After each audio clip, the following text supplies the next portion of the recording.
From massive landslides in northern Norway, where entire mountainsides shift and collapse into the sea, to the powerful geysers in Iceland, where underground heat forces columns of boiling water to burst skyward, the natural wonders of the north are truly unique.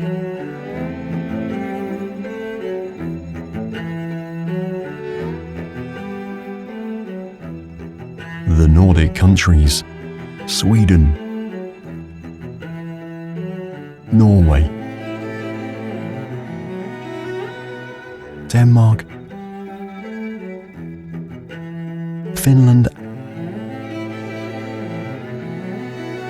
and Iceland are located in the far north of Europe, where icy winters shape the land, and waterfalls cascade from towering cliffs, carrying stories from thousands of years ago. Each country hides its own secrets within forgotten villages and untamed natural wonders waiting to be discovered. In today's episode, we'll uncover these unreal places that have stood the test of time, while also revealing the dramatic challenges that could cause them to disappear forever if we don't act to protect them.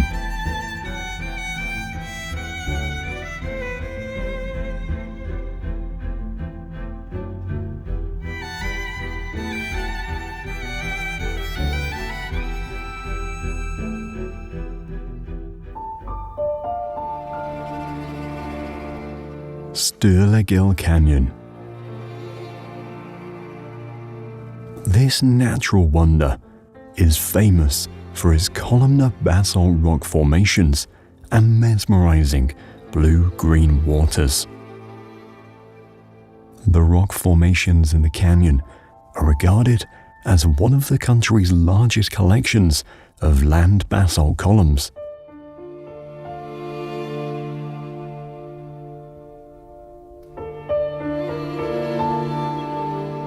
The canyon gained more recognition when WOW Air, an Icelandic low-cost airline, featured it in its brochure.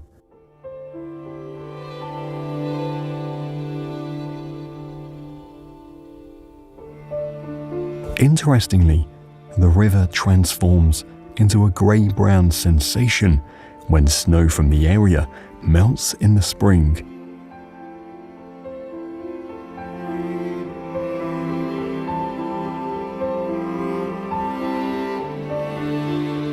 The canyon's beauty wasn't revealed until later, when a dam was constructed, sealing off the nearby river's water.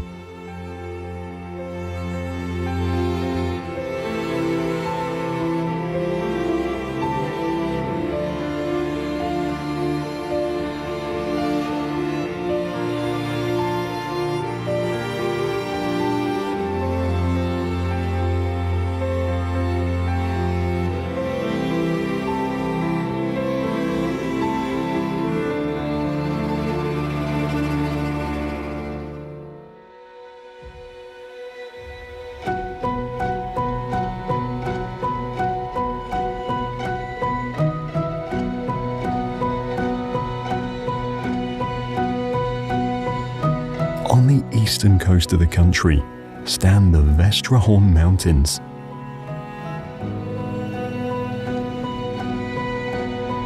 It was formed by the gradual cooling of magma, which was accompanied by an igneous rock formation, giving it a unique greenish-black color.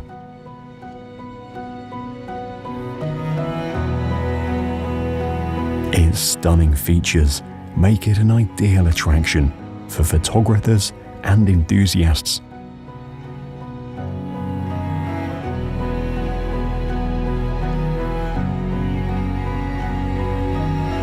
This imposing landscape is a popular shooting location for various movies and series, including Game of Thrones and the hit Bollywood film Dil Whale.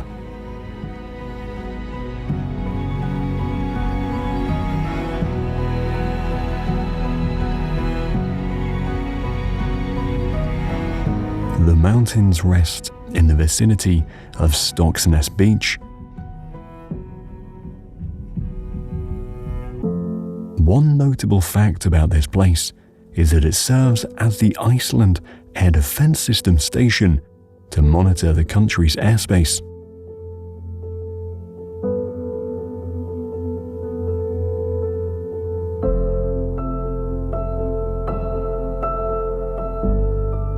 Fagradalsfjall, situated in the Reykjanes Peninsula, is an active volcano formed during the last glacial period.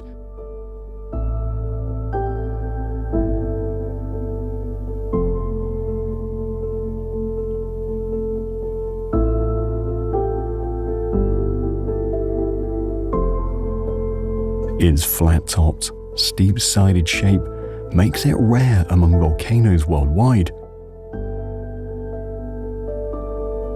No eruptions were recorded in the area for over 8 decades, until scientists detected a fissure vent on the southern side of the mountain.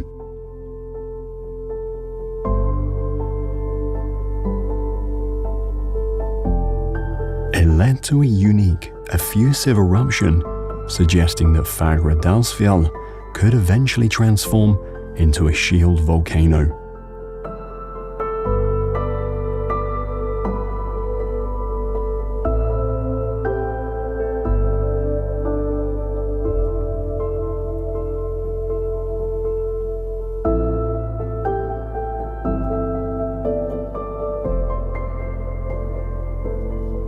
On the southern coast of the country is the Diamond Beach.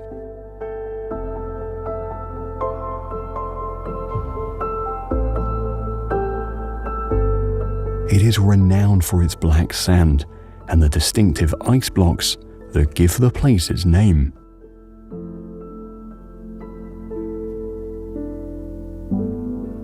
It is also a destination for millennia-old icebergs that have been washed ashore, reformed, and reduced to small pieces.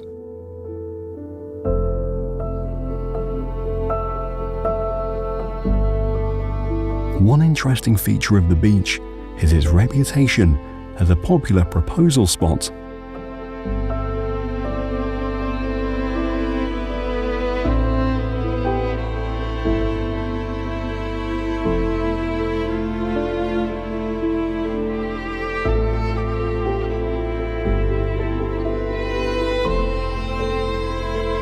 Near the beach lies the Jökulsárlón Glacier Lagoon.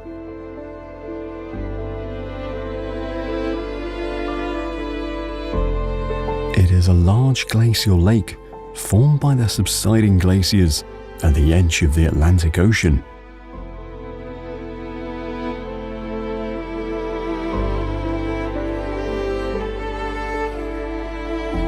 What's fascinating about this natural wonder is its size. It is said to have enlarged fourfold and is now considered the country's deepest lake.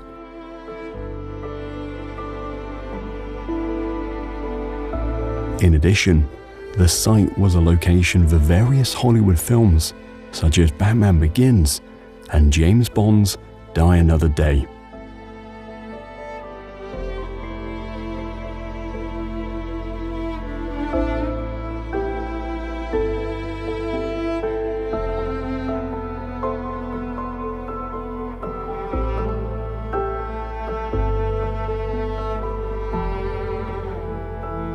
The icebergs floating in the lagoon originate from the Breithermerke Jökull Glacier.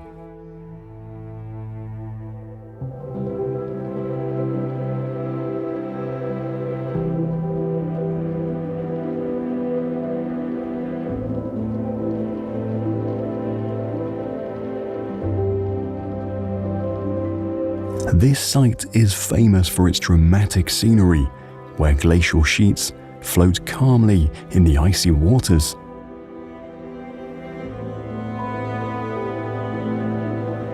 According to studies, the glacier advanced in the 18th century, leading to the destruction of nearby farms. Over time, the icebergs in the area began to deteriorate, which in turn cause the Jökulsárlón lagoon to increase in size.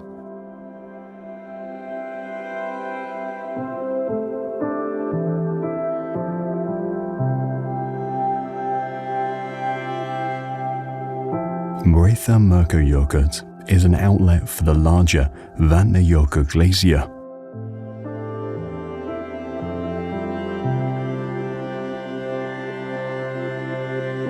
Considered Europe's second largest ice cap, its name translates to Glacier of Lakes.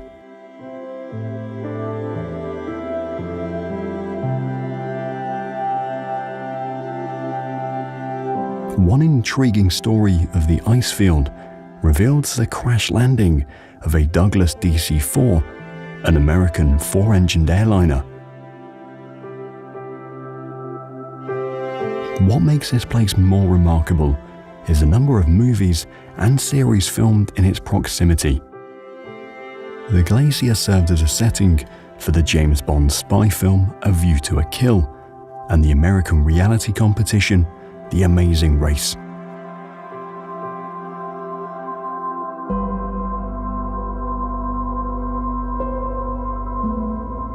Aldeyjarfoss waterfall. Located in the Central Highlands, this natural spectacle is known as one of the country's most beautiful waterfalls.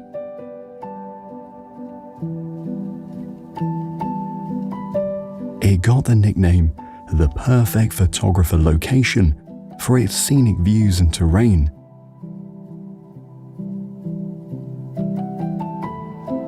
Local myth says that the waterfall inspired the construction of Hallgrímskirkja, the largest church in the country, which we'll discuss a bit later in this video.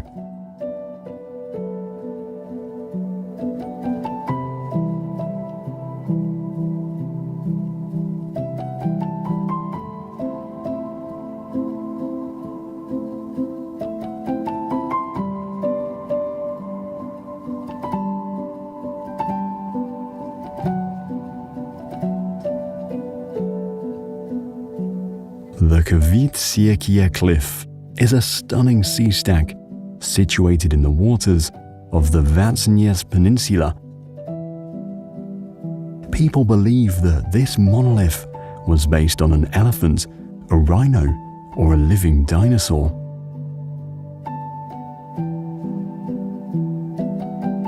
Legends claim that the cliff is a petrified troll who once lived in the remote area of Strandir. The creature attempted to destroy the bells of the nearby convent, but was captured by the sun's rays and turned to stone. However, a scientific theory suggests that the monolith is a volcanic dike that has been eroded by the sea.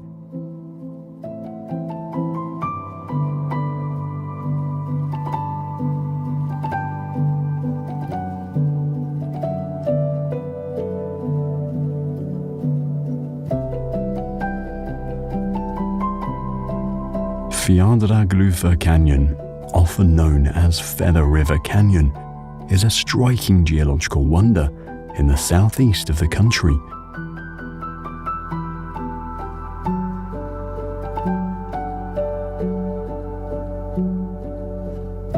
This heritage site was developed through the progressive erosion of glacial waters over millions of years.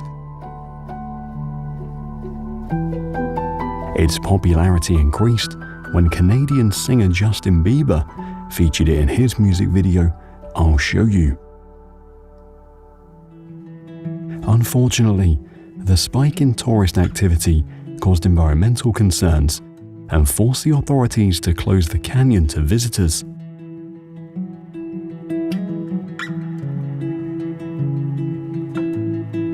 Despite this, Fjorda River continues to flow through the canyon. Formed during the last ice age, this river eroded rock formations, creating small waterfalls and shaping the canyon.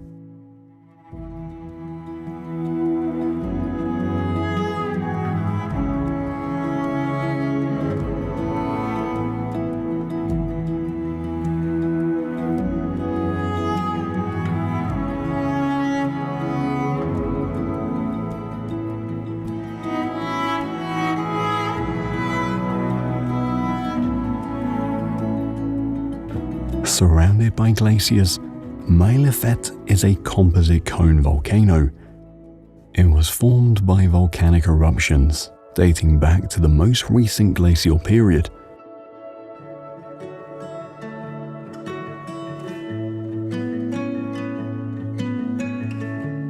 The wet and flooded roads in the vicinity make this site inaccessible to tourists and locals in the winter.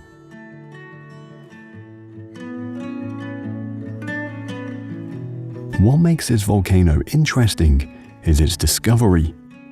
It was once hidden under the Geological Glacier and later surfaced when the glacial mass retreated.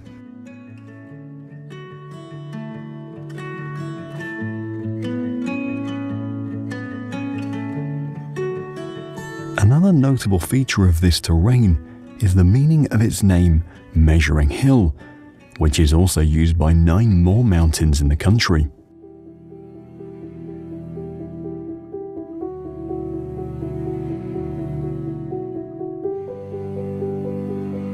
Thingvellir National Park is a rift valley famous for its unique geology.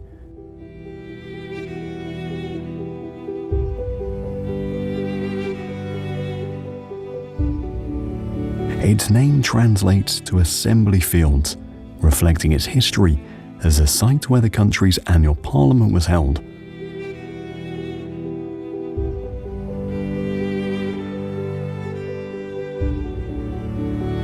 This natural marvel marks the meeting point of the North American and Eurasian tectonic plates, allowing visitors to explore and walk between them. However, this also means that earthquakes are often experienced in this area.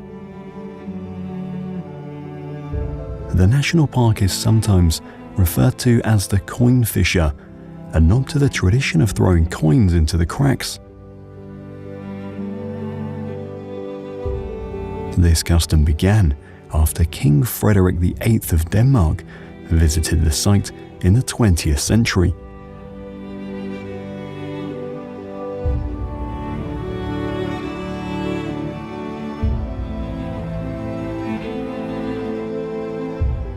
Skogafoss Waterfall, situated on the Skoga River, this natural wonder is one of the country's biggest waterfalls.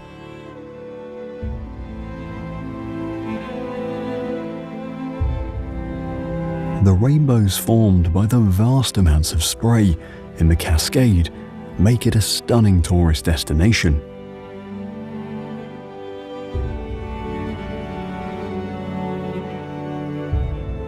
Local folklore tells the story of a hidden treasure that the Vikings stashed behind the waterfall. Years later, locals discovered it but could only grab a ring from the side of the chest before it vanished completely.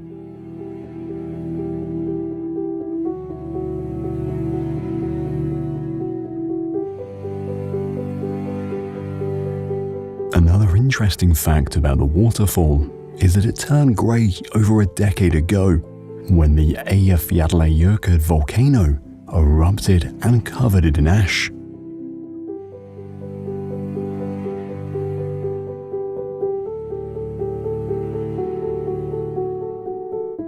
Not far from the Skogafoss waterfall stands a Drangurin rock formation.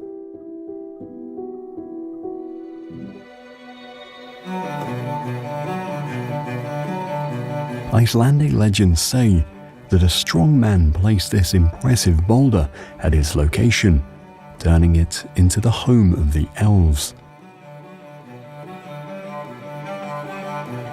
The myth also claims that the elves dislike human interference, but are known for their goodwill in helping cows during childbirth. Intriguingly, a farm worker who was reportedly missing and on good terms with the mythical beings was believed to have married an elven lady.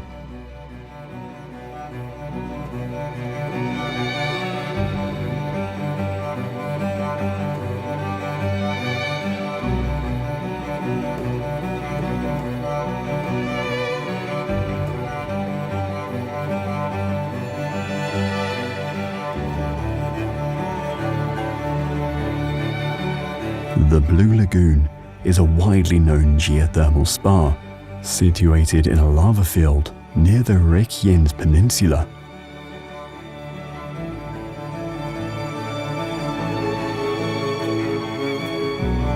It is renowned for its milky blue waters, which are caused by a high silica content.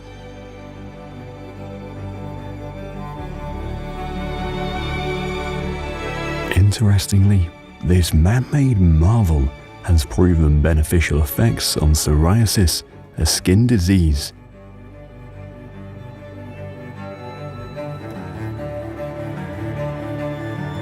Even so, this lagoon is no stranger to criticism, facing considerable backlash after accepting customers despite a detected seismic swarm in the vicinity. In an incident now known as the White Island eruption, 22 people died and 25 others suffered burns and severe injuries.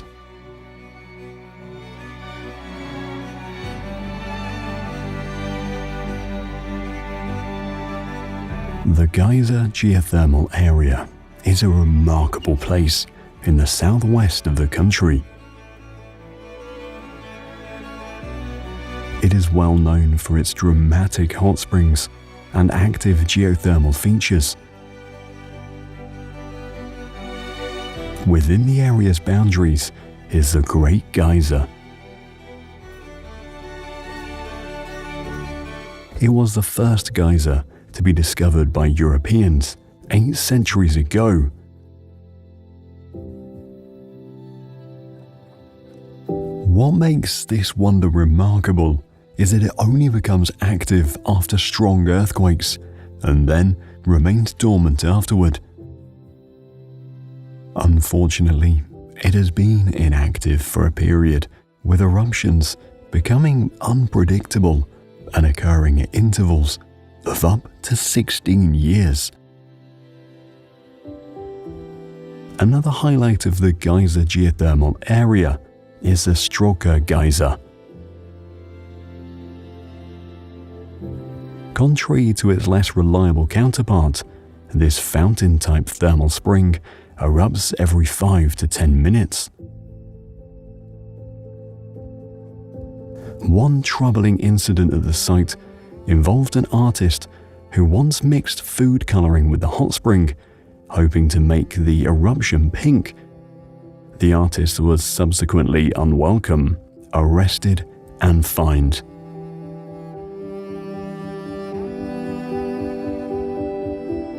Gullfoss Waterfall is a stunning 3-step cascade located in the Hvita River's canyon. It is also called the Golden Falls, as the water turns golden brown on sunny days.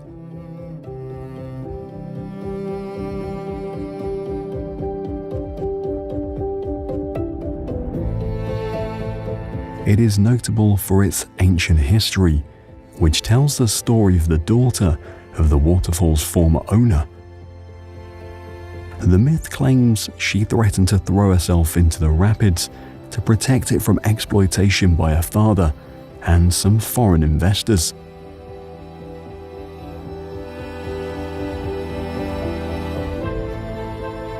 On the western side of the country stands the Snæfellsnes Peninsula. On its shores, we find the Londrengar rocky basalt cliffs. These rock towers are among the most impressive in the country, earning them the nickname, the Rocky Castle of Iceland. One native legend tells the story of elves inhabiting the cliffs, prompting farmers to avoid the nearby fields.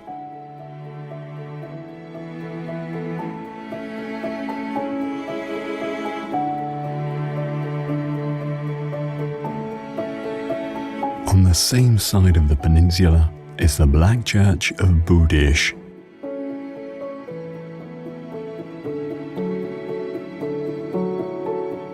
This parish chapel, built in the 19th century, has been used to celebrate traditional events such as weddings and musicals.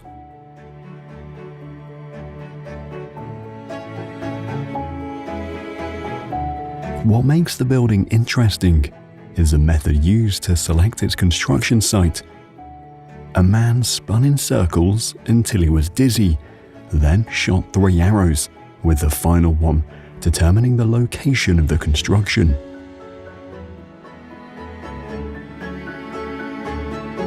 Within the borders of the Snæfellsnes Peninsula stand the villages of Anastapi and Helnar.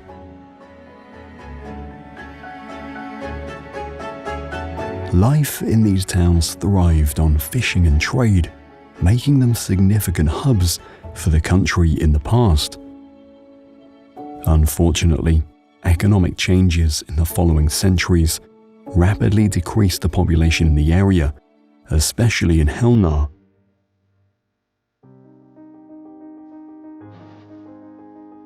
It was not until tourism prospered in the region that the villages flourished again. Near the town of Anastapi looms the Gatklitter basalt rock, often called Helnar's Arch.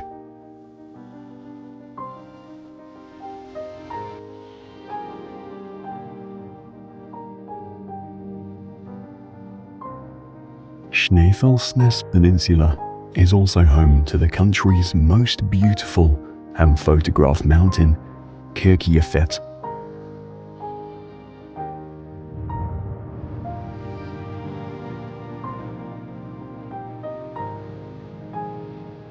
Its dome-like shape and unique elegance have earned it the nickname the Church Mountain. The landscape complements the striking backdrop of the Kirkjafell waterfall, also known as Church Mountain Falls.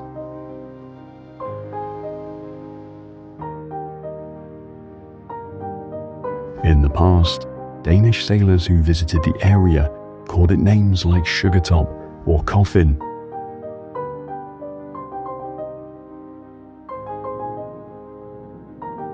Unfortunately, the glacial ridge is haunted by several tragic stories, including numerous travelers who fell to their death while hiking.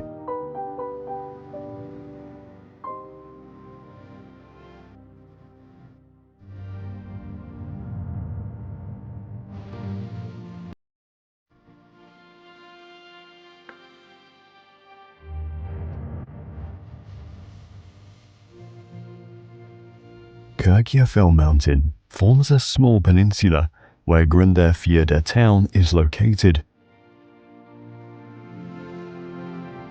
Historically, the district's fishing sector contributed significantly to its wealth.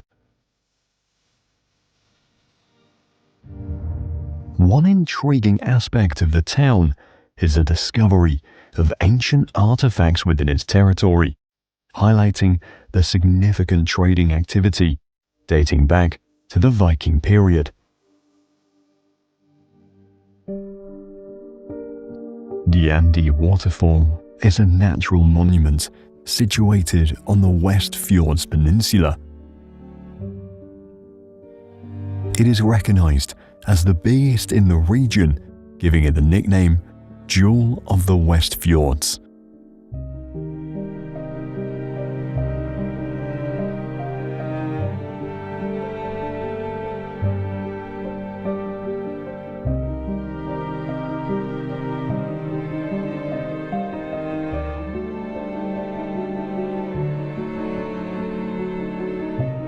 Often called Fjallfoss, this waterfall is famous for its characteristic look, resembling a bridal veil.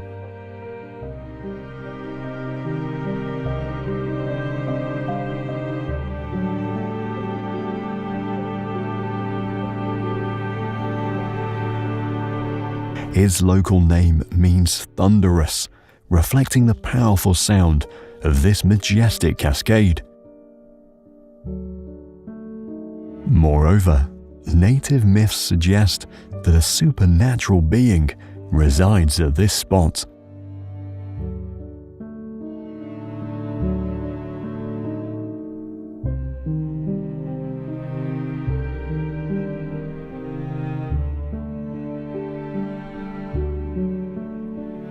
Grabrock Crater Volcano is situated within the vast Berserker lava field. This imposing landscape is recognized as one of the longest volcanic systems in the country.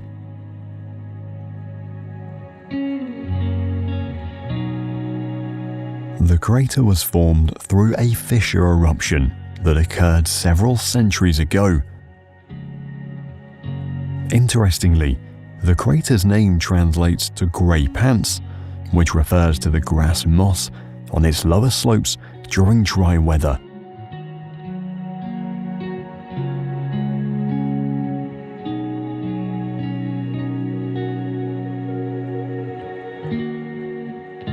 The Arctic Henge is a collection of statues and stone arches. It is inspired by a poem of Edda, the Bible of Norse mythology, prophesizing the story of how the world is created and how it will end.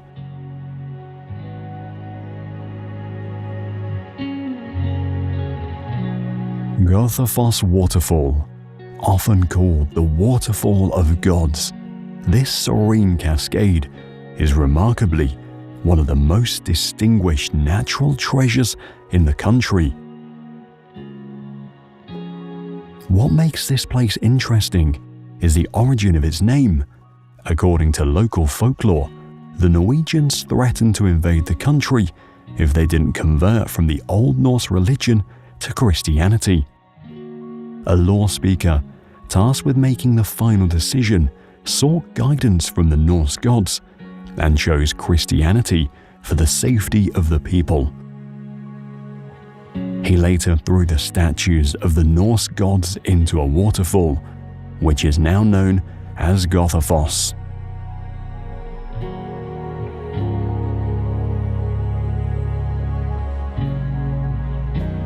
The Lackey craters are eruption fissures within a large volcanic system.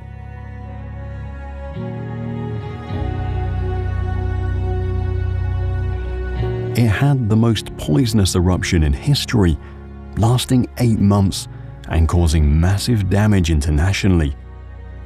The catastrophe led to the deaths of over 50% of the country's livestock and left a large portion of the crops in ruins. Furthermore, the eruption contributed to European famines and droughts in India and North Africa.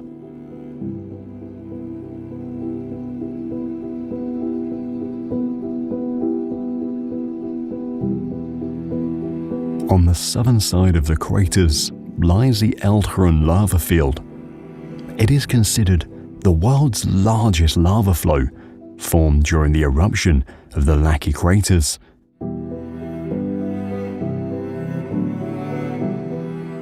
A noteworthy fact about the lava field is that the Apollo 11 crew used it as a training ground for their moonwalk.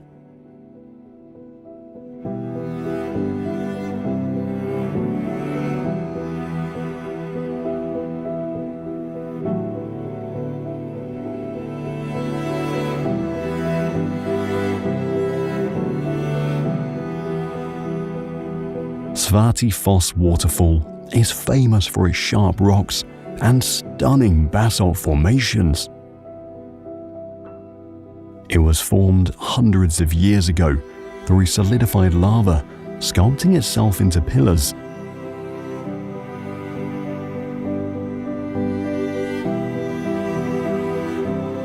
The dark columns surrounding this striking cascade give it the name the Black Waterfall.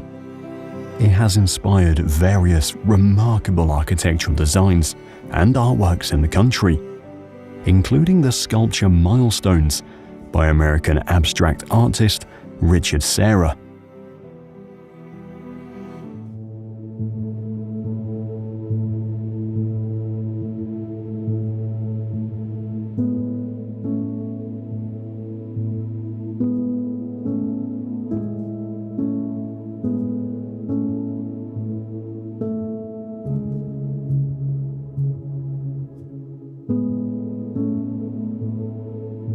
Eystrahorn. Unlike its twin mountain Vestrahorn, this hidden gem is a less popular destination.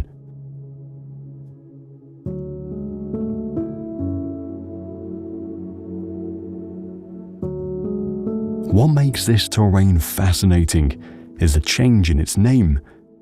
It was previously called Valneshorn, while Eystrahorn was once used for the Vestrahorn mountain.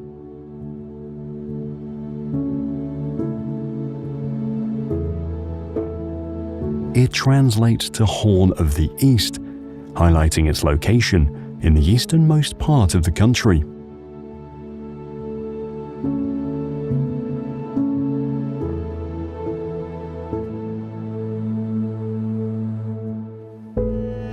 One interesting feature of the mountains is the minerals found there, such as gold, silver, and mercury.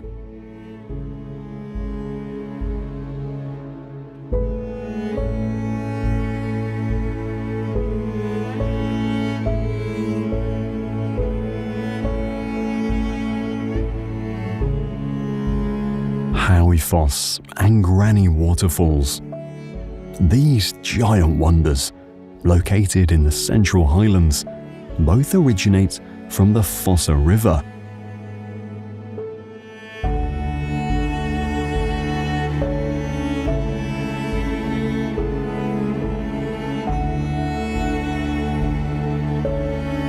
Standing side by side, these magical cascades are believed to be siblings sharing the same hiking route.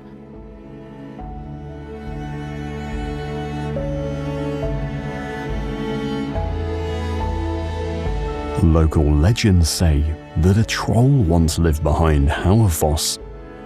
He would roam every night and have to return home before sunrise to avoid turning to stone.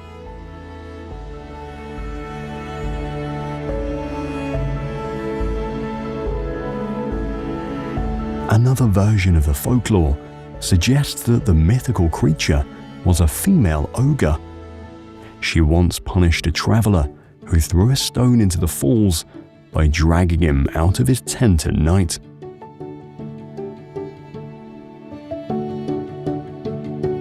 Rauðisander Beach is known for its magnificent red sands.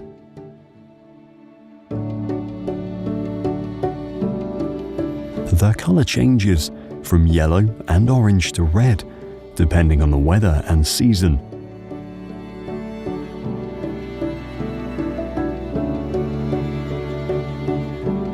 This serene place is a setting for the murders at Sunda, a 19th century event where a man and woman killed their spouses so they could be together.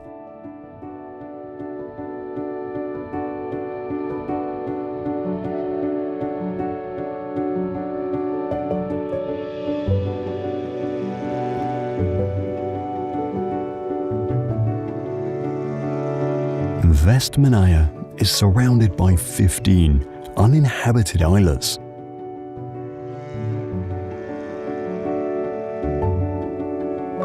Also called the Westman Islands, this community houses over 4,000 residents. It is home to prominent volcanoes that have influenced the history of the region. One of them is Eldfett, a volcano whose catastrophic eruption forced the inhabitants to evacuate.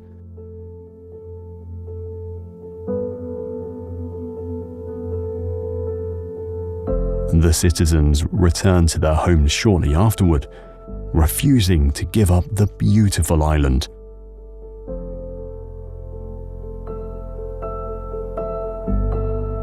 Over the years, the islanders have preserved the tradition of puffling patrol, an activity designed to protect the puffin colonies on the islands.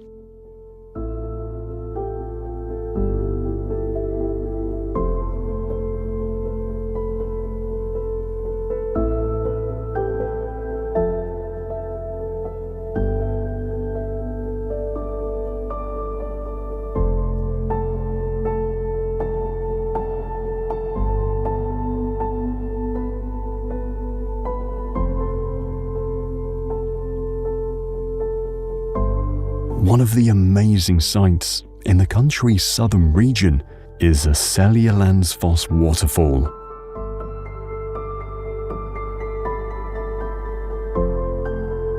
This scenic cascade was featured in the American science fiction TV series Star Trek Discovery.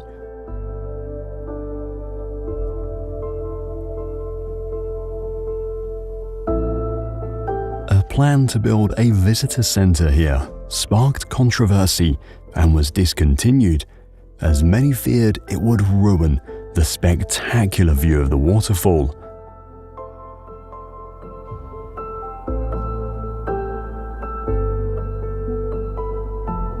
Another fascinating feature of the falls is the scenery it provides in winter.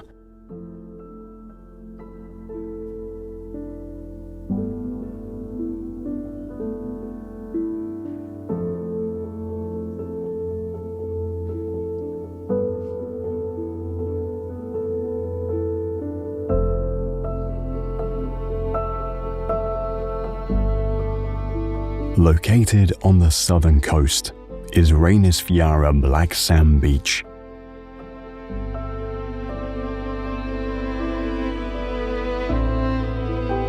It is a popular tourist spot for its black volcanic ash and dark rocks.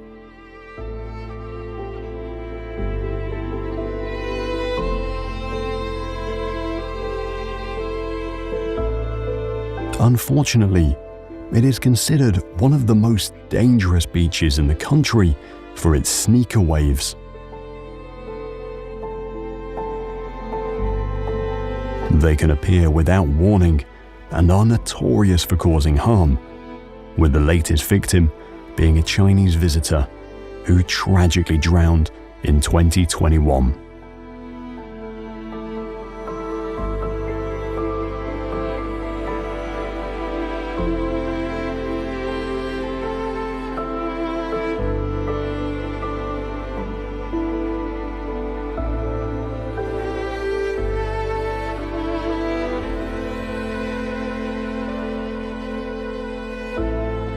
The beach provides a magnificent view of the basalt columns.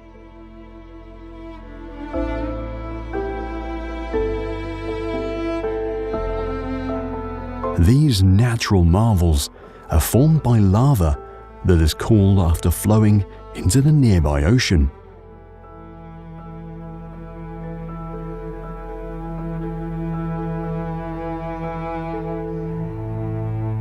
Just off the coast are the basalt sea stacks.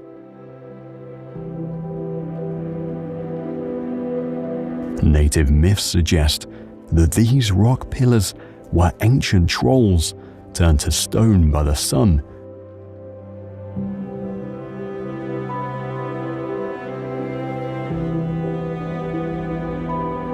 Conversely, scientific theories explain that they were the byproducts of volcanic activities millions of years ago.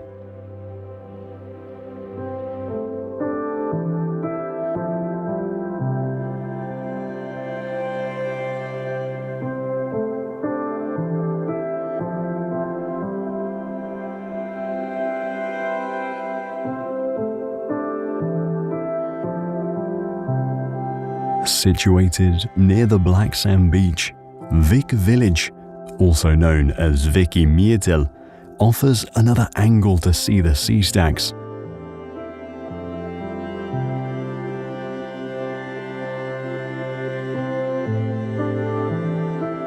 Historically, the land was uninhabited until it became a trade center for farmers and merchants in the 19th century.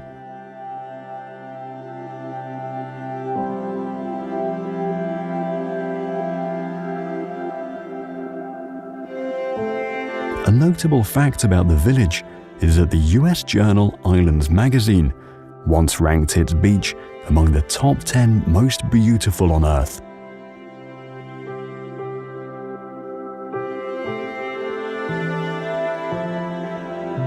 Reykjavik, the capital of the country, is also its largest city.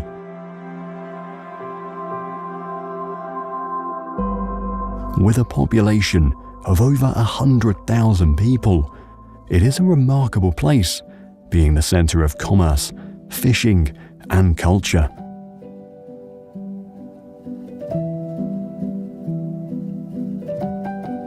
Nearly half of the country's industries thrive in this metropolis.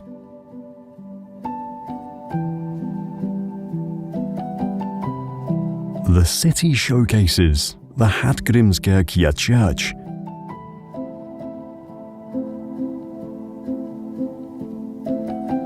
This Lutheran parish is recognized as the 6th tallest structure in the entire nation.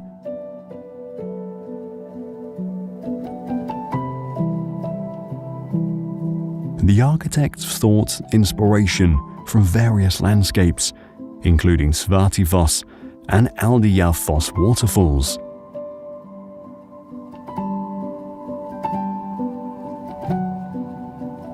Traditionally, the design of the church was influenced by Thor's hammer.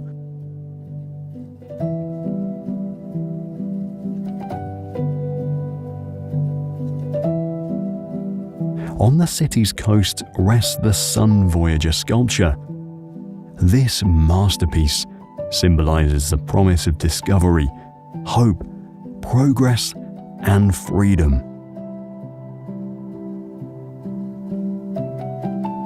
Dettifoss is known as the most powerful waterfall in the country.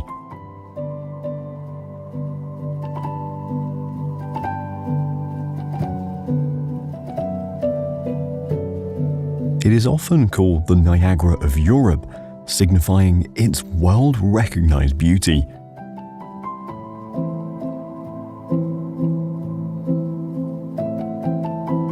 Its name translates to tumbling falls, featuring its rugged terrain and dramatic scenery. The paths of the cascade were carved out by ancient floods and glacial rivers thousands of years ago. There were plans to use the area to generate hydropower, but they were discontinued due to the unsuitable texture of the nearby lava formations.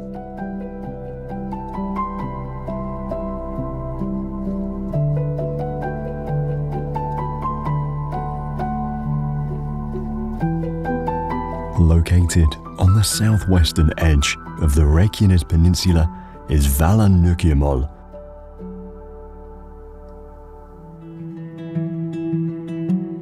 This geological marvel is known for its well-rounded stones and spiky rock structures.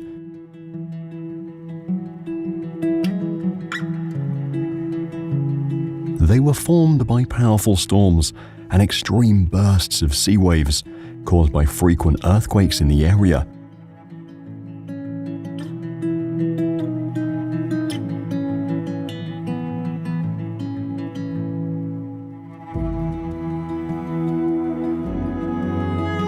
What makes this place fascinating is the belief that trolls once resided here.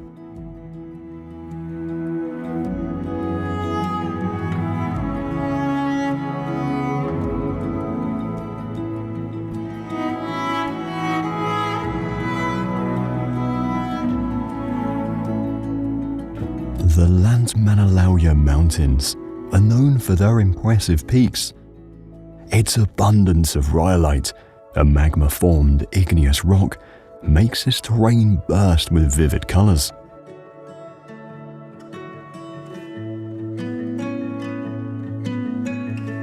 Historically, the site was used both as a shelter and a place of relaxation for exhausted travelers.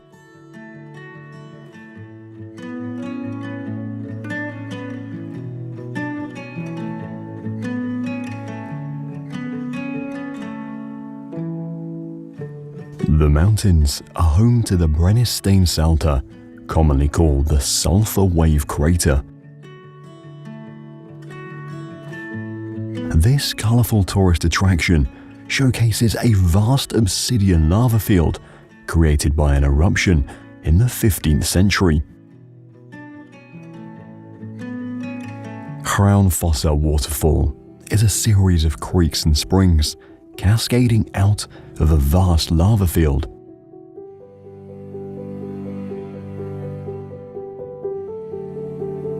This scenery offers a range of views, from clear turquoise water to milky white streams.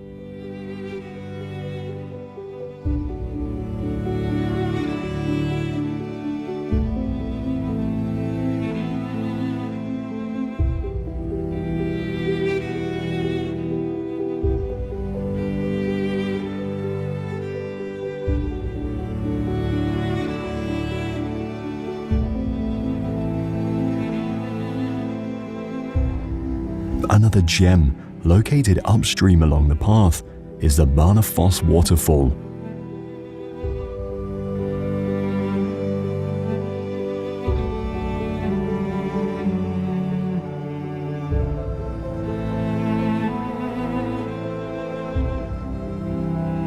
Interestingly, these two waterfalls both originate from the country's second largest glacier, Langjökull.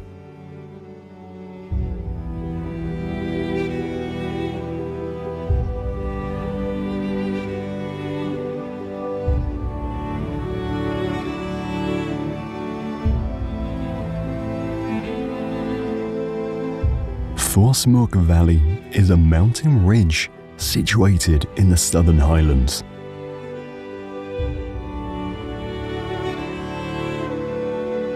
It is named after a Norse god, earning it the title, the Valley of Thor.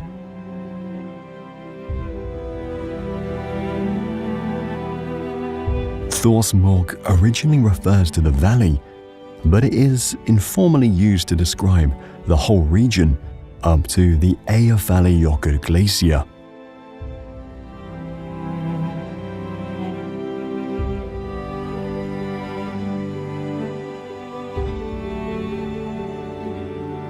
Tíðarley Peninsula is a former volcanic island resting on the southeastern coast of the country.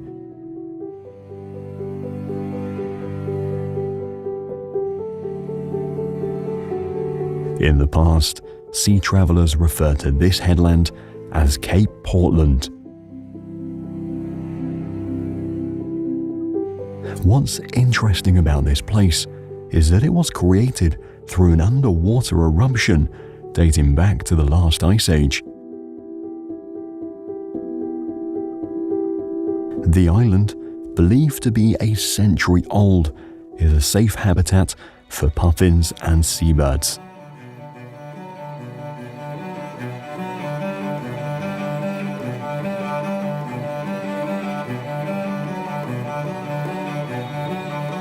In front of the cape stands the Tíðarley Sea Arch, a lava formation that gives the area its distinctive identity, earning it the name Door Hill Island.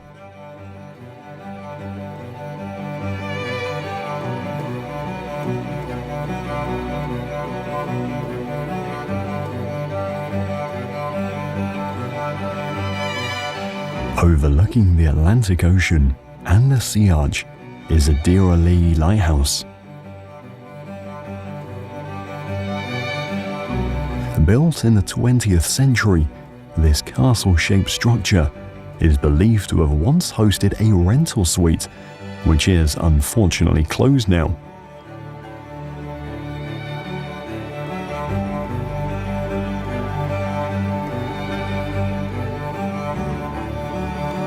Gwythiad Crater is a tough ring volcano, often called Hot Spring Mountain.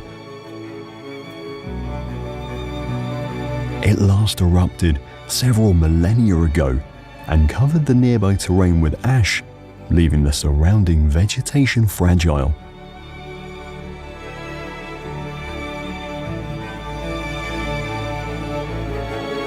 Unfortunately, it can take several years for the moss in the landscape to regrow, making it important not to tear it up.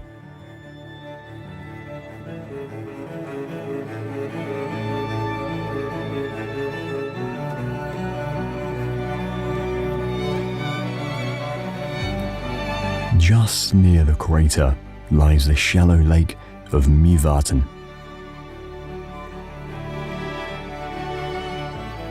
Interestingly, its name is used not exclusively for the lake, but also for the surrounding wetlands.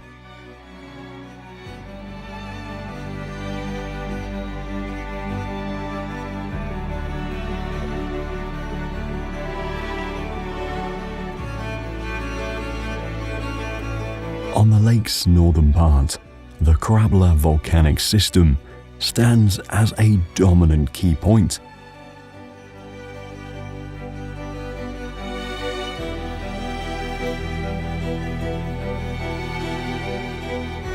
It is ranked among the country's most explosive volcanoes, having erupted 29 times since the nation's early settlement. One major eruption lasted 5 years during the 18th century, destroying 3 farms and spreading toxic ash and fumes throughout the region.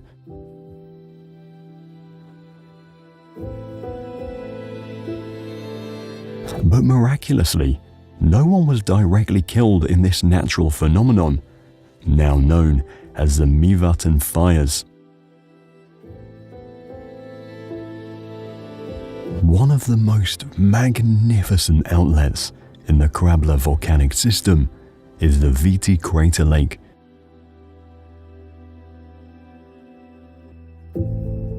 Notably, this stunning location was formed by the Mývatn fires, which refers to a series of volcanic eruptions that occurred during the 18th century. Additionally, the water in the crater changes from aqua blue to turquoise green, depending on the angle of sunlight and weather conditions.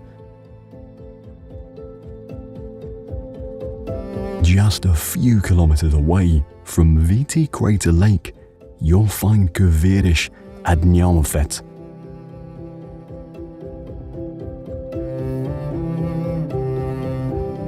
This extraordinary site not only offers spectacular views of mudpots and other volcanic formations, but also provides a unique glimpse into the Earth's geothermal activity. However, the area appears barren due to its high acidity and low levels of vegetation, which add to its otherworldly atmosphere.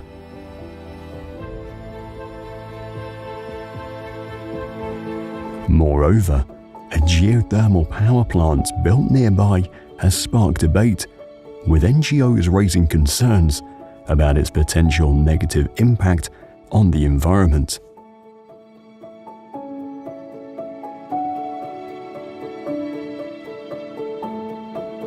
Within the region's boundaries, the Dimmerborgish lava formations offer a unique sight with their characteristic stone pillars and rugged terrain.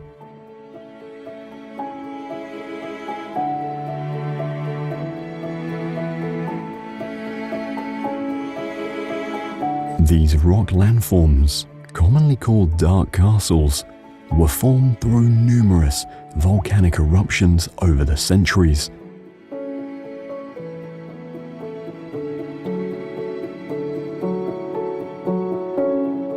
According to local folklore, these stone castles are believed to connect Earth with the underworld.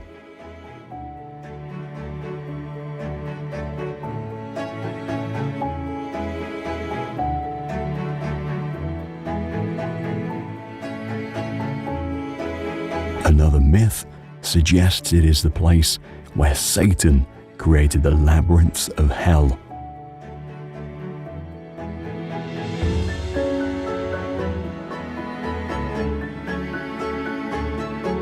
Glaciers is the second tallest waterfall in the country.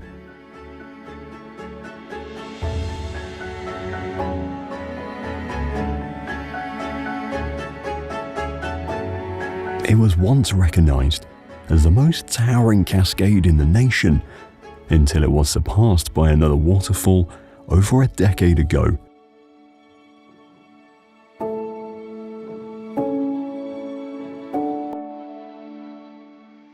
Its name translates to loud, echoing rumble, which originates from a native legend. An elven woman, wielding powerful magic, transformed a man into a whale. Enraged by his curse, the man, now a whale, drowned the sons of an old priest who lived by the sea. In revenge, the priest used his powers to hurl the whale into a deep canyon, causing a massive tremor.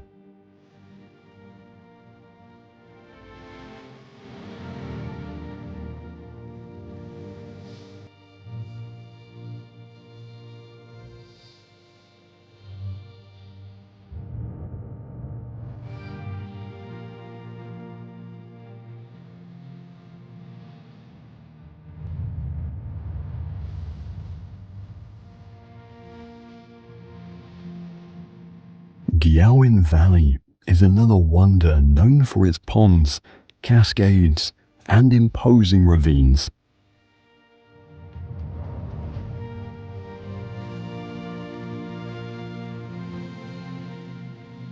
Local residents believe that mythical beings such as elves and nature spirits dwell in this place.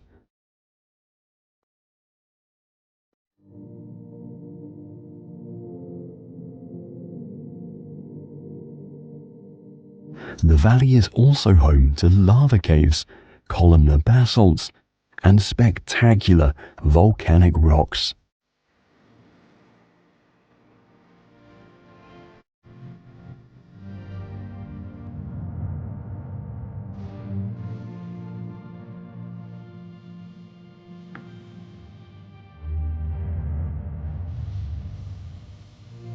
The Reykjadella Hot River is a fascinating spot located in the steamy valley of Reykjadella.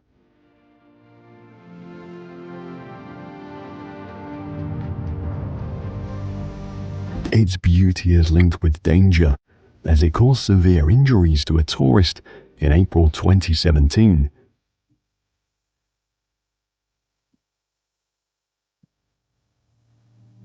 Despite this, bathing in the river remains popular and permitted.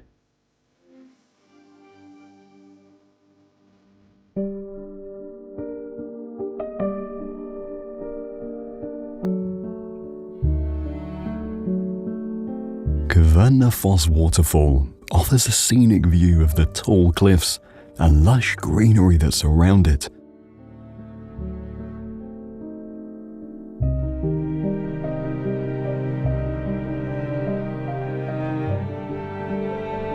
Unlike many of the more crowded attractions in the country, this waterfall is less known among visitors.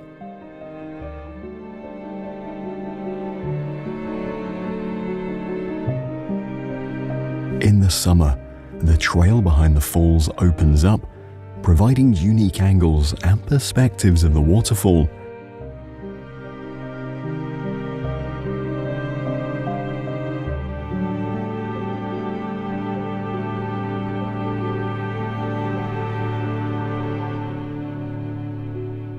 Reykjanesviti is the oldest and most popular lighthouse in the country.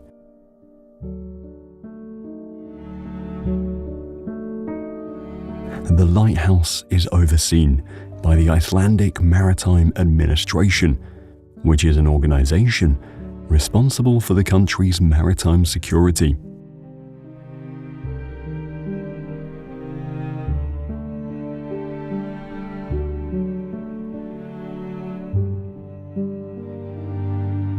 Located close to the lighthouse is the Brimketit lava rock pool. It is a notable natural landmark formed by volcanic activities on the Reykjanes Peninsula. Coastal erosion has gradually carved this place into a basin-shaped pool over time, and according to local folklore, a giantess named Odne once lived in the area, giving it the name Odne's Pool.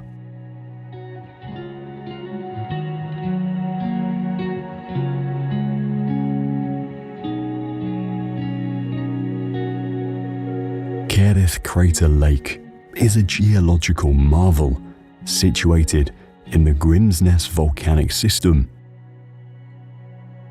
It is the youngest crater in the country, being only 6 millennia old.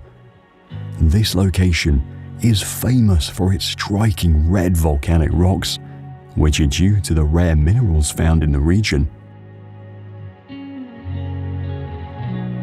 Some scientific theories suggest that the crater was once a cone-shaped volcano, but definitive proof to support this claim has yet to be found.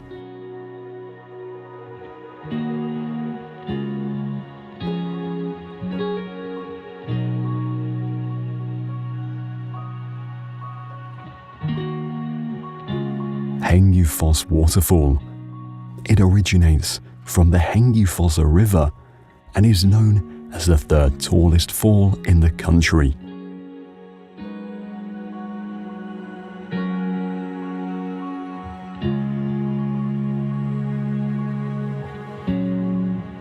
The flowing waters are surrounded by basaltic rock layers with traces of red clay, giving it the nickname Layer Falls.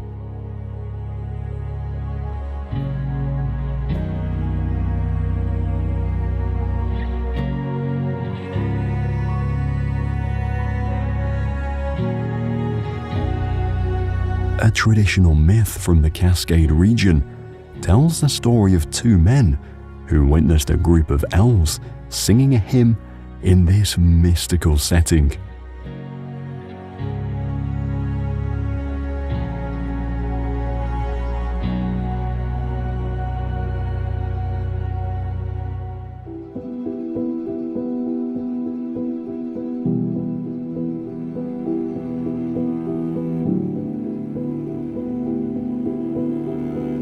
Turf houses served as a significant part of the country's livelihood and history.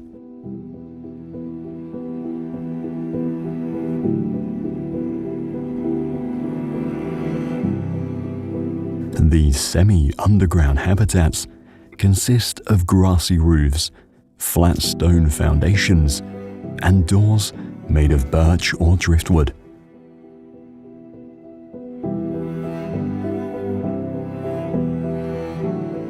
Historically, they were used not only by ordinary locals, but also by chieftains and powerful clans.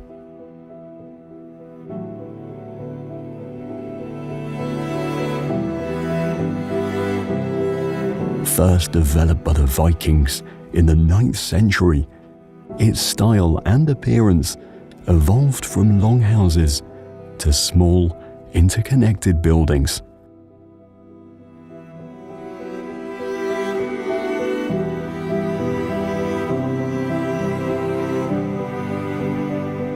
In the past, citizens had few options for residence besides fortresses or caves, leading them to build turf houses as temporary homes.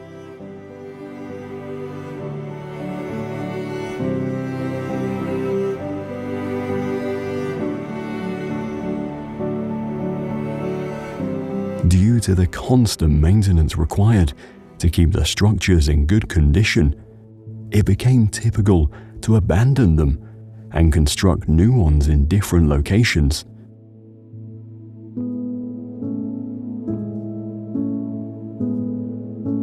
It was not until the 20th century that turf houses became less common, subsequently turning them into a tourist attraction worthy of preservation.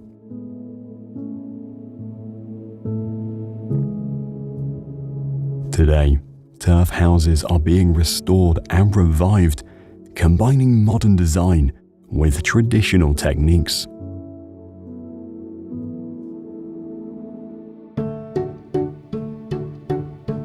Frederiksborg Castle. Built in the early 1600s, the castle is surrounded by a lake, making it appear as if it's floating on water.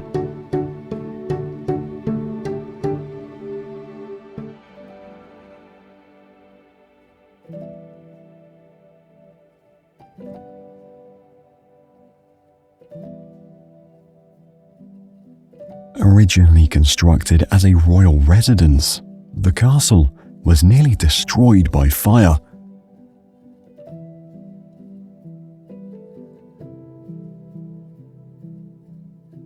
Thanks to a donation from Jacob Christian Jacobsen, founder of Carlsberg Brewery, it was rebuilt, saving one of Denmark's most important castles.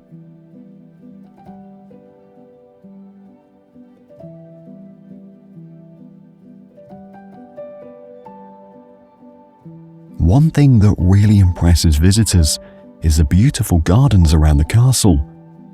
The layout is highly organized, with everything in perfect symmetry, creating a sense of order and balance.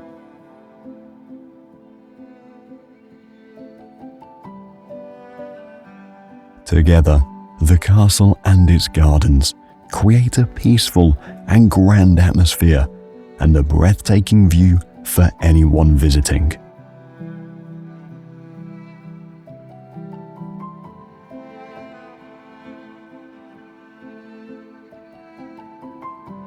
Garden City, also known as Brunbyhaveby, is a neighborhood like no other.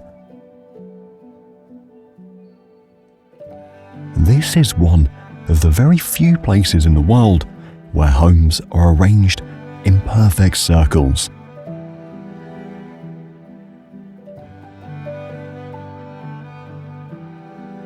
From above, it looks like a series of round, wheel-like formations, each one divided into perfect individual garden plots.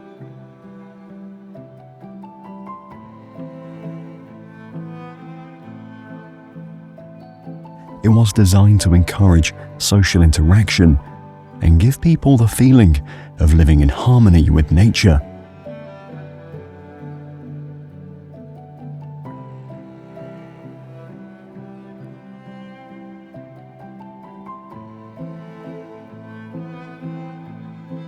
Månsklint is a place where history and nature come together in an incredible way. These white chalk cliffs that rise sharply from the water were formed more than 70 million years ago.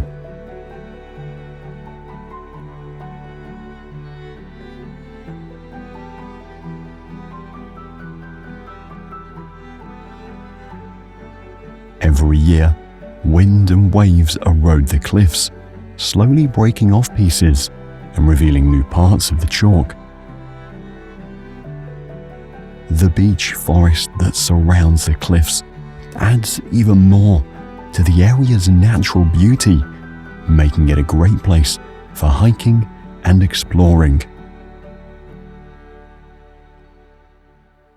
Kronborg Castle, famously known as Hamlet's Castle, stands on the country's northeastern tip.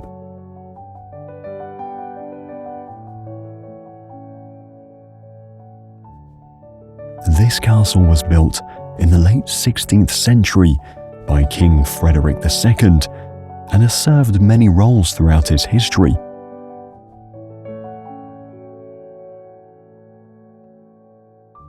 Initially, it was a fearsome fortress, but over the years, it became a royal residence.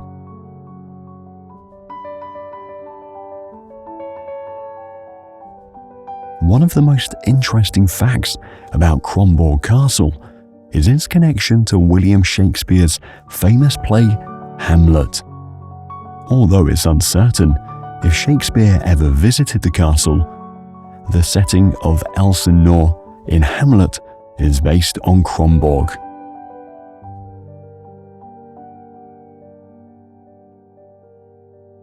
Rubjernud.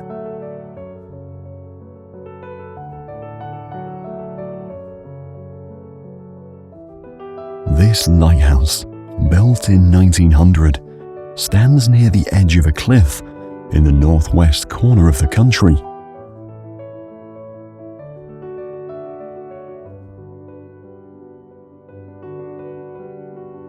What's really fascinating is that the lighthouse was almost buried under sand by the 1960s because the sand dunes kept moving, covering everything in their path.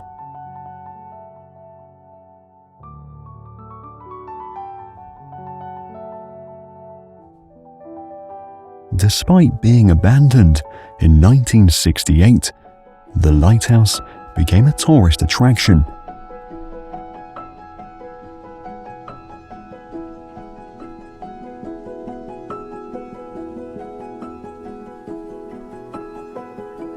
The building was nearly hidden by dunes, fascinating visitors with its secluded feel and natural beauty. In 2019, to prevent it from falling into the sea due to erosion, it was impressively moved 70 meters inland.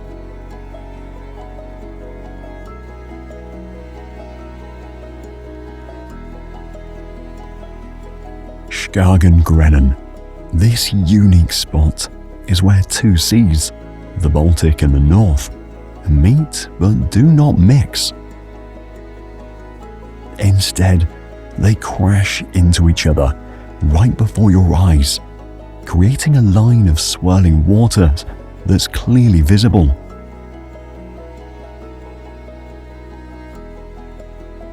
This unusual natural phenomenon happens because the two seas have different densities and temperatures. Moving a bit inland, we find another wonder, sand-covered Old Skagen Church.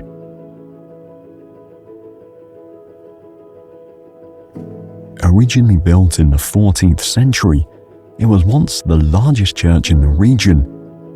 However, over the centuries, shifting sand dunes began to surround and eventually engulf the church. Today, only the church tower is visible above the sand, serving as a stark reminder of nature's power.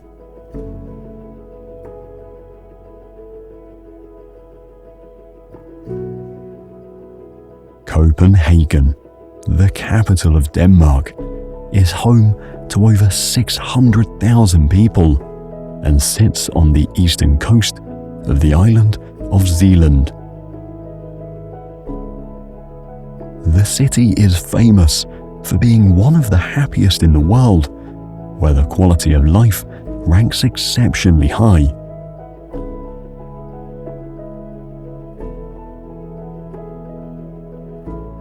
Frederick's Church, often referred to as the Marble Church, it is recognized for its majestic Rococo architecture.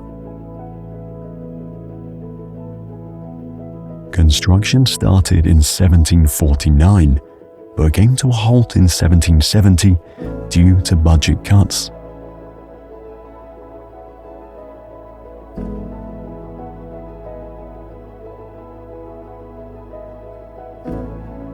Interestingly, the church remained unfinished for nearly 150 years before it was finally completed in 1894.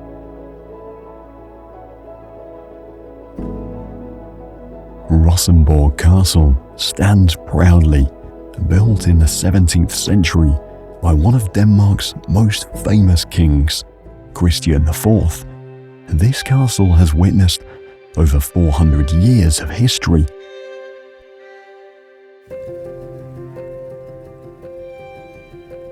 Inside, you'll find the crown jewels, protected by thick walls and guarded closely.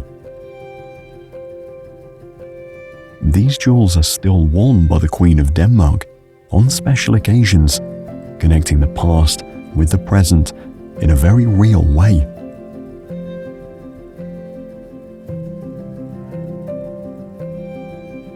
The Church of Our Saviour. This church, famous for its spiraling spire and golden globe on top, was completed in 1752, and over the years it has become a symbol of the city. Its architectural style blends Baroque and features unique to Denmark, reflecting the design preferences of the time.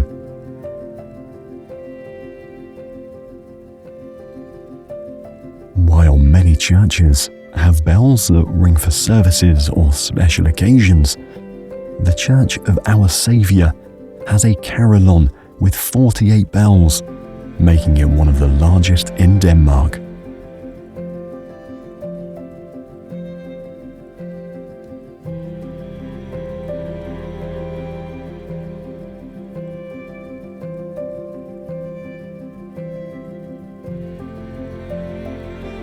Christiansborg Castle.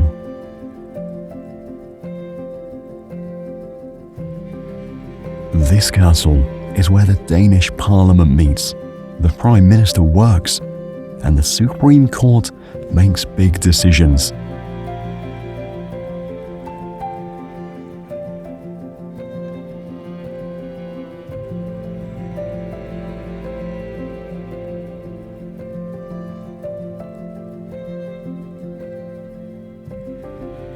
Nyhavn Harbour.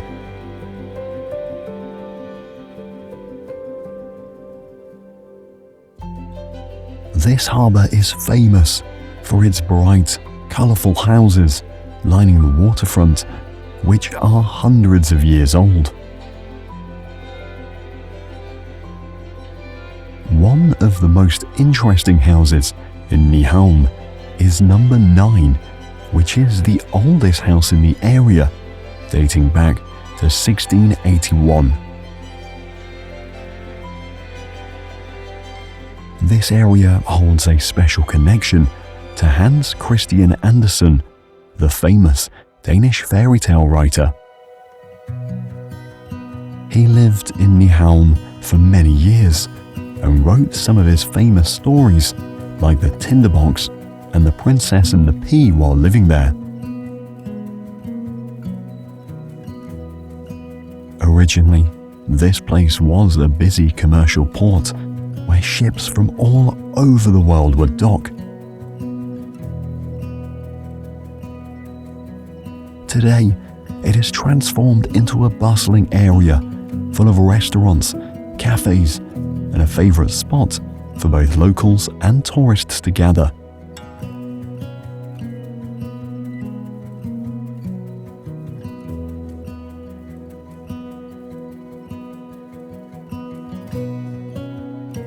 In Denmark, a small but famous statue called the Little Mermaid sits on a rock by the waterside at the Langelini Pier.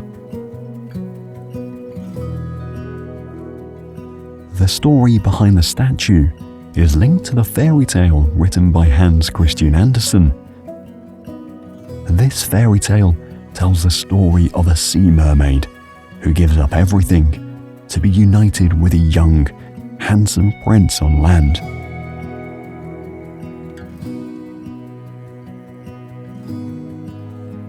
Frederiksberg Palace was built in the early 1700s. Over the years, it has served many purposes: a royal residence, a military base, and now a part of the Danish Royal Military Academy.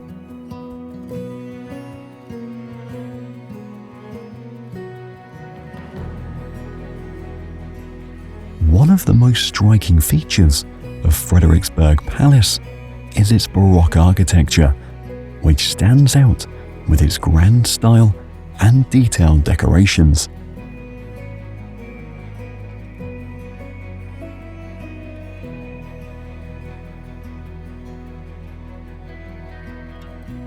Kastellet Citadel is a historic fortress built in the 17th century.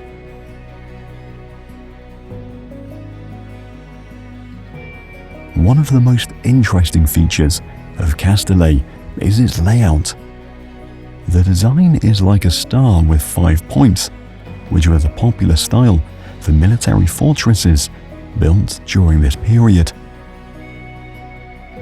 An interesting highlight of the fortress is the historical windmill built in 1847, which is one of the few remaining windmills in the area. Originally, it was used to grind grain to flour, which was an important task for feeding the soldiers stationed at the fortress.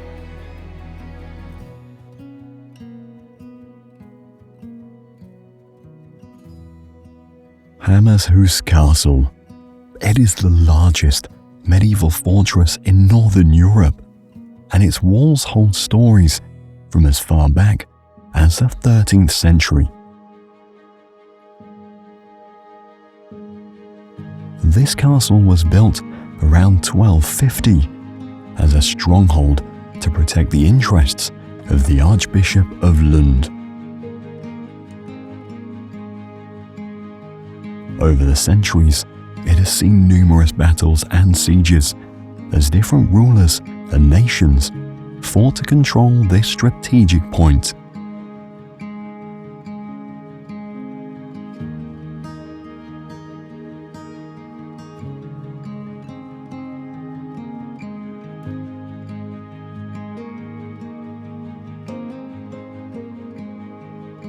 Ribe is a small city in the southwestern part of the country, known as one of the oldest towns, not just in Denmark, but in all of Scandinavia.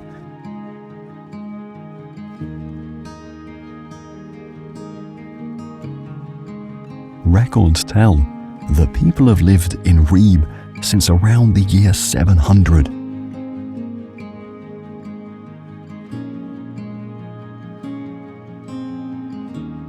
Ribe Cathedral. It stands out because it is the oldest cathedral in Denmark.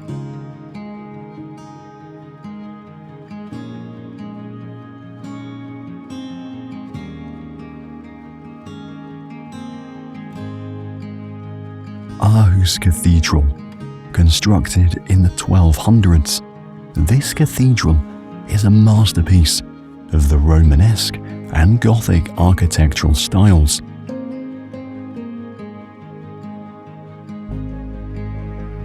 The transition between these styles can be seen in the details of the building's design, making it a fascinating subject for anyone interested in how church architecture has evolved over time.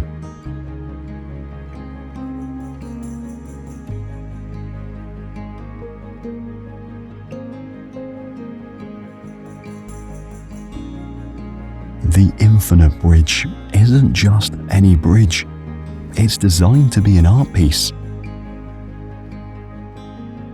Visitors can walk on it and enjoy a 360-degree view of the sea and the sky.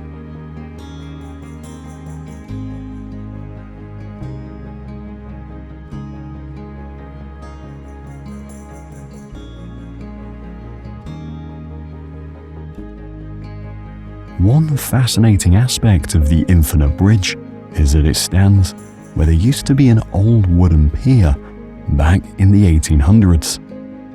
The pier was a popular spot where people would come to swim in the sea.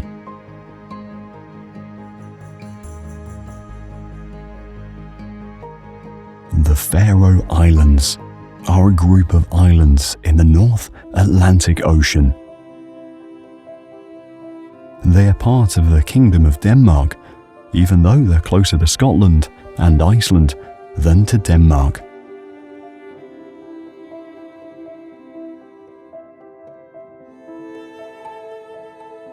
The islands form a self-governing archipelago, which means they manage many of their own affairs.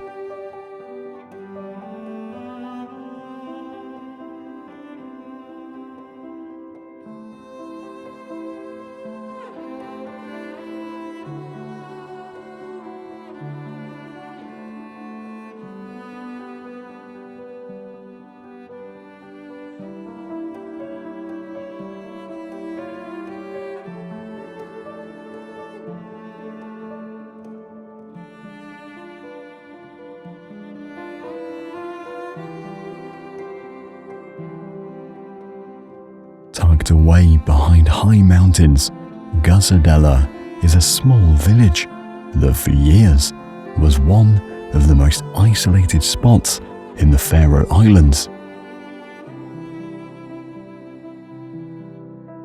It is located on the island of Vugar, part of Denmark's Faroe Islands in the North Atlantic.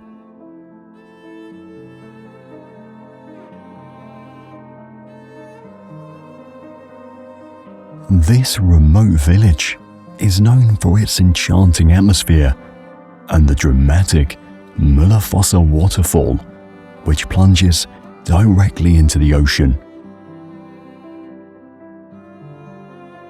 The journey to Gassadaler used to be a daunting one, with the only access being a difficult trek over the mountains. However, in 2004, a tunnel was constructed, opening up the village to the world and making it much easier for visitors to witness its scenic beauty.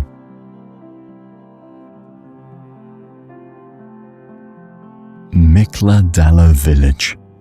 This village lies on the island of Kalsoy and is renowned for its statue, the Seal Woman or Selkie, depicting a local legend. Selkies are mythical creatures that transform from seals into humans.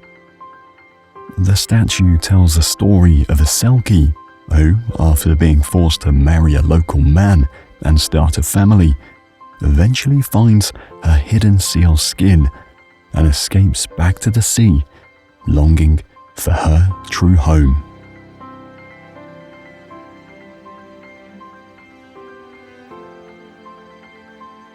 Kalsoy Island is known for its dramatic landscapes, with steep hills and small villages scattered along its coast.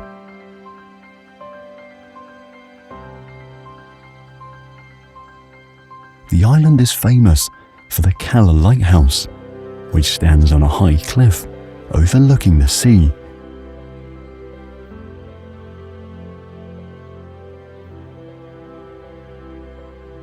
To get to the lighthouse, visitors take a hike that offers stunning views of the ocean and the surrounding islands.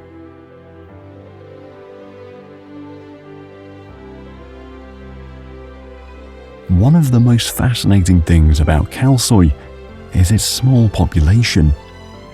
Only about 80 people live on the island, spread across 4 tiny villages.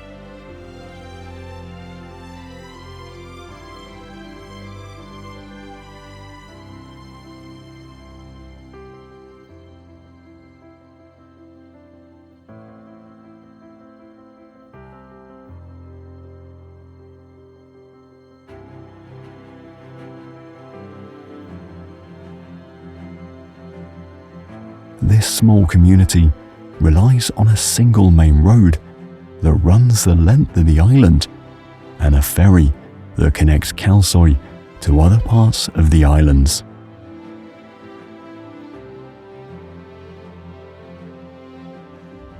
Rising sharply from the Atlantic Ocean on the northern tip of the island is the Merlinger Cliff.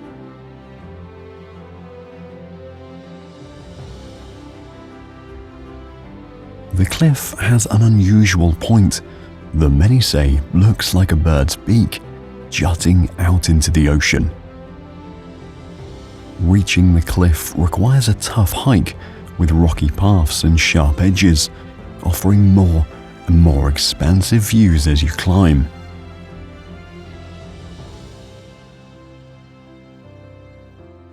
On clear days, the views from the top of the cliff are spectacular. You can see far across the sea, and the island's sharp ridges stretch out in all directions.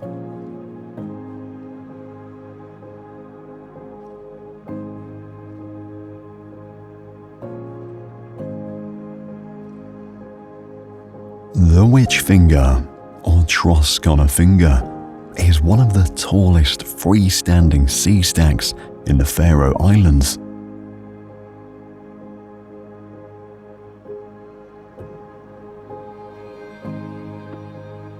According to an old Faroese story, a witch from Iceland tried to pull the islands back to her home country.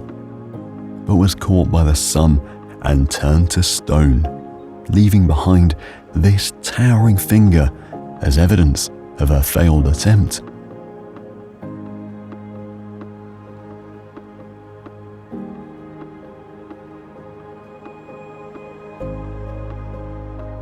Despite its name and spooky appearance, the monolith is a place of quiet beauty.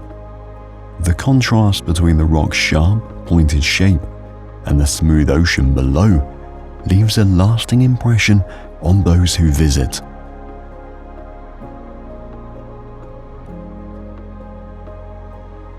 Jorgava is a quiet and peaceful settlement named after a natural, sea-filled gorge that cuts through the coastline right next to the village.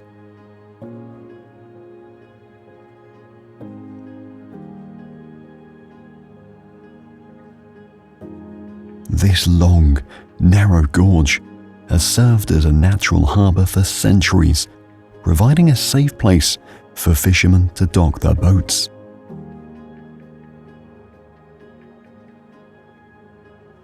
The village has remained largely unchanged over the years, with many of its buildings being passed down through generations.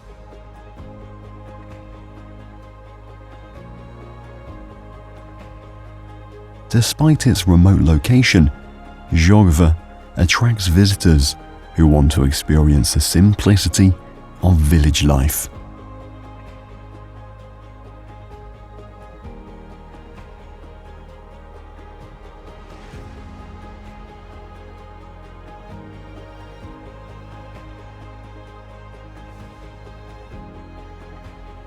Drangarnir. This stunning rock formation consists of two sea stacks called Stóri Drangar, which is the large rock, and Litli Drangar, the smaller one.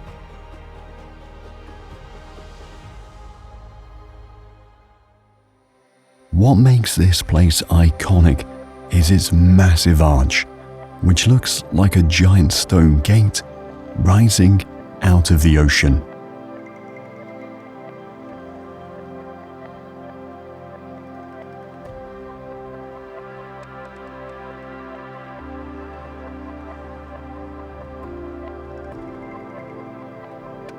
The constant waves crashing against the rock slowly carved out the arch, creating the dramatic shape we see today.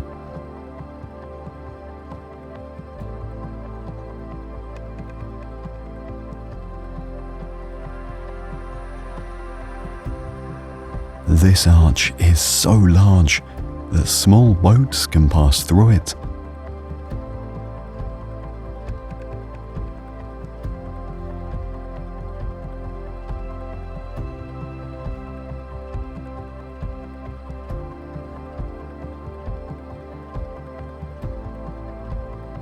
The remote location and difficult hike keeps large crowds away, making it relatively untouched despite its fame.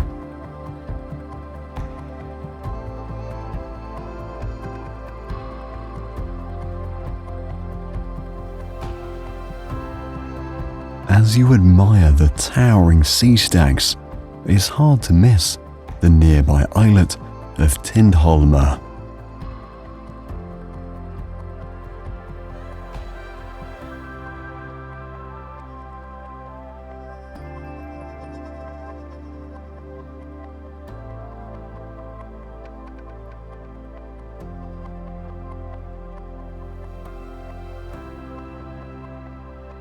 While many other islands have rounded or gentle slopes, its 5 sharp peaks shoot up from the sea, creating an almost mythical look.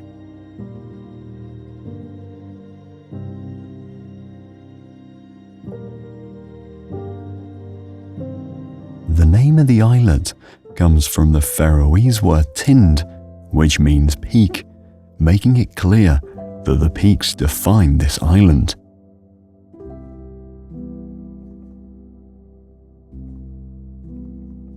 Because of its rough landscape and isolation, No one has ever lived permanently here, though sheep have been grazed there in the past.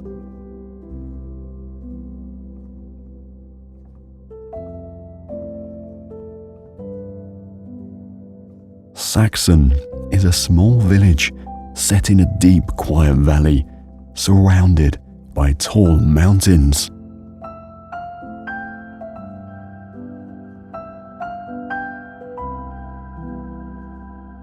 The village sits above a lagoon that was once a natural harbour, but over time the sea retreated, leaving behind a sandy, tidal area that is now only filled with water during high tide.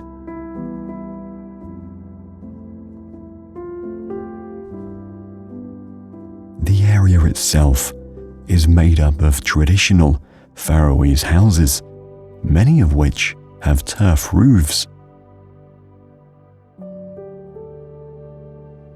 One of the key landmarks is a modest white church that reflects the humble lifestyle of the people who lived here.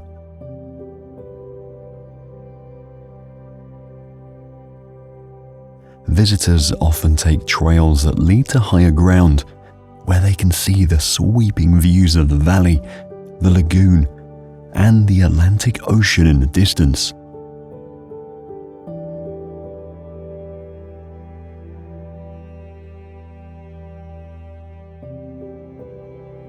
Fossa Waterfall, one of the tallest waterfalls in the Faroe Islands, cascades down in two main stages from a high cliff.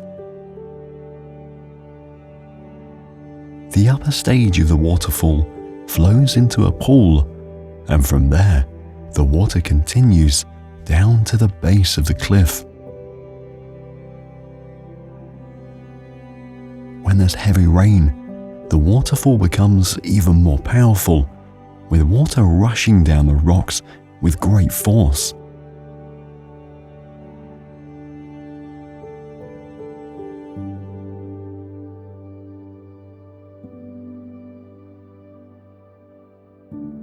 Visitors can hike up close to the waterfall, with trails leading to the base of the first drop. The closer you get, the louder the sound of the crashing water becomes, adding to the powerful experience.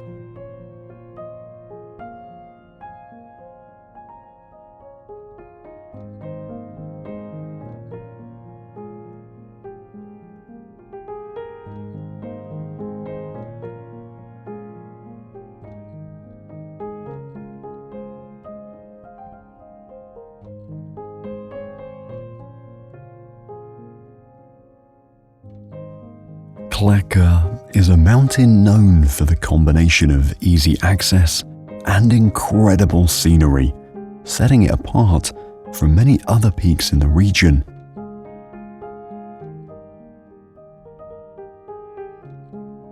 The mountain rises above the town of Klaksvik. From the summit, visitors are rewarded with some of the best views of the town spreading out below.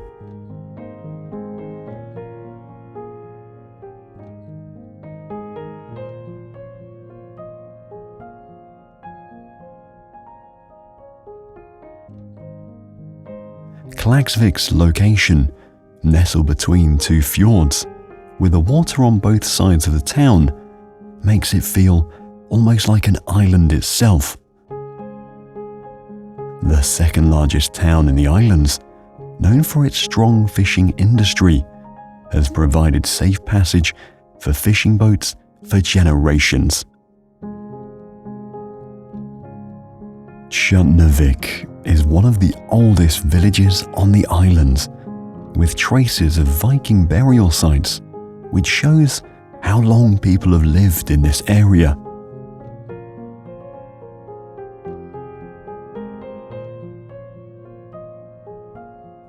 Surrounded by tall mountains and facing out to the Atlantic Ocean, its black sand beach is the one element that connects them all together.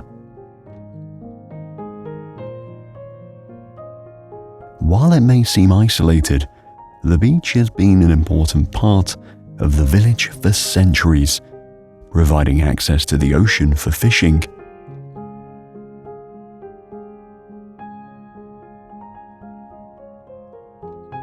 One of the most interesting things about Tjörnavik is the view across the water. From the beach, you can see two large sea stacks, which are known as Risen and Kellingen, or the Giant and the Witch. According to legend, these rocks were once a giant and a witch from Iceland, sent to steal the Faroe Islands and take them back to their homeland. However, they were turned to stone by the sun, and they remain standing in the sea to this day.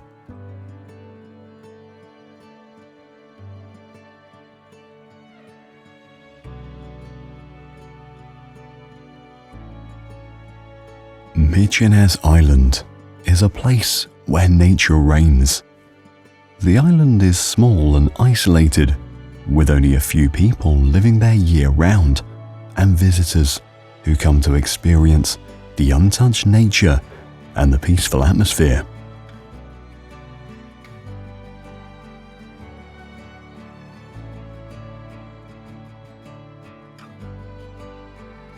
It stands out for being home to a large colony of puffins.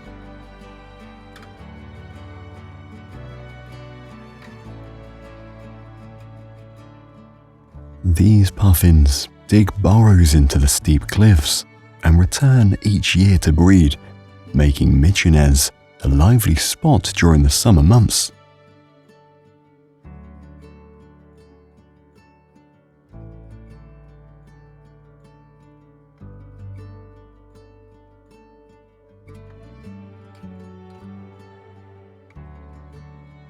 Lake Sørvágsvatn, the largest lake in the country, appears to float high above the sea, drawing visitors from around the world. In reality, the lake sits only about 30 meters above sea level, but the cliffs on its edge create the illusion that it is much higher when viewed from certain angles.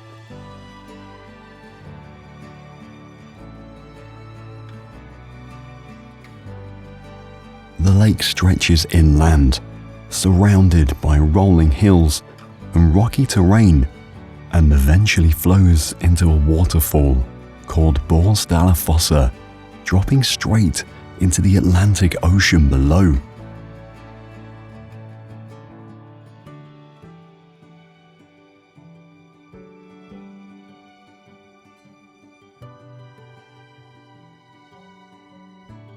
The two villages, located on opposite sides of the lake, both claimed it. While the official name is Sørvágsvatn, locals from one of the villages often refer to it as Leitisvatn. The lake has long played an important role for the people in these villages, providing fresh water and a fishing resource.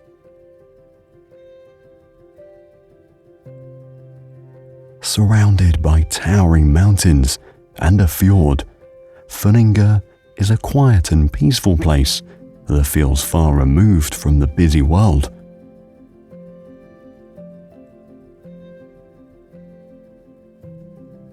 Some people believe it was the first settlement in the Faroe Islands, founded by a Viking.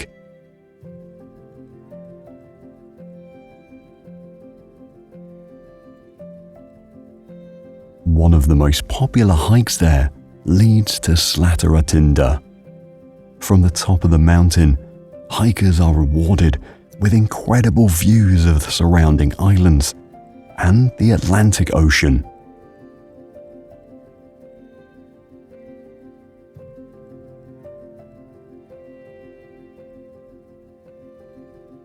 Suðuroy Island has a lot to offer in terms of natural beauty.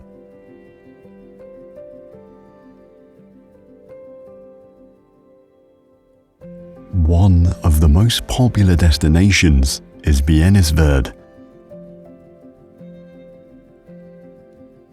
The cliffs are not only impressive to look at, but they are also home to a large population of seabirds, which use the rock faces as nesting grounds.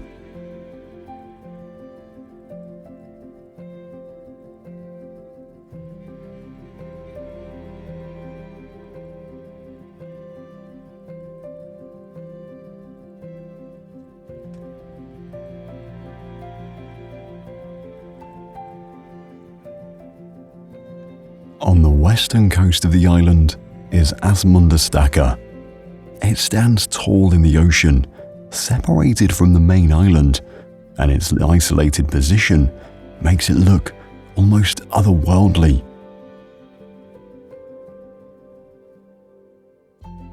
The sea stack is named after a giant who once lived on the island. As the story goes, he was trying to escape the island, but when he stepped into the sea, he was turned into stone, leaving the towering sea stack behind.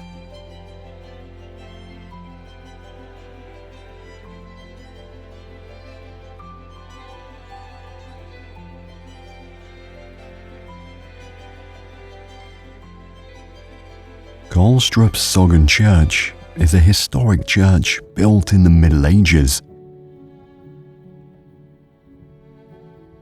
The church features simple, whitewashed walls and a red-tiled roof, typical of rural Danish architecture.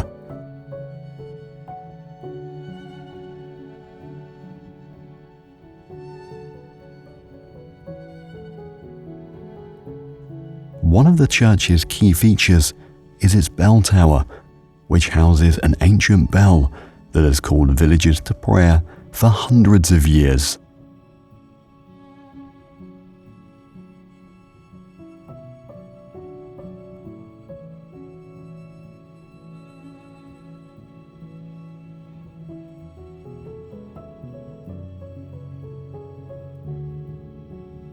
Himmelbjerget Hill Tower stands on top of Himmelbjerget, one of Denmark's highest natural points.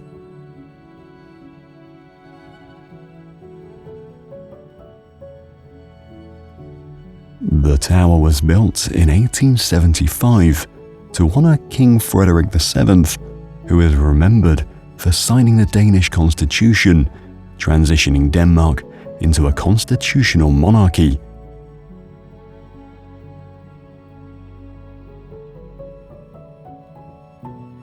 The tower, made of red brick, was funded through public donations, reflecting the strong connection between the citizens and their country's move towards modern governance.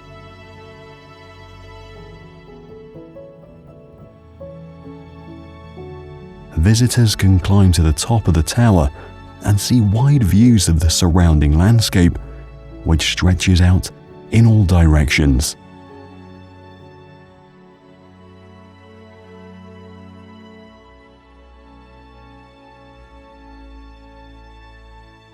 Tranekær Castle dates back to the 12th century and originally served as a fortress built to defend the region.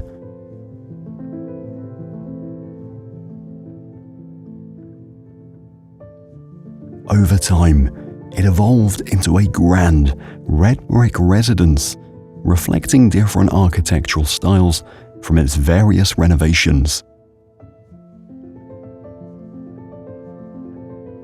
The castle has been owned by the same noble family for centuries, and they continue to maintain the property, keeping its long history alive.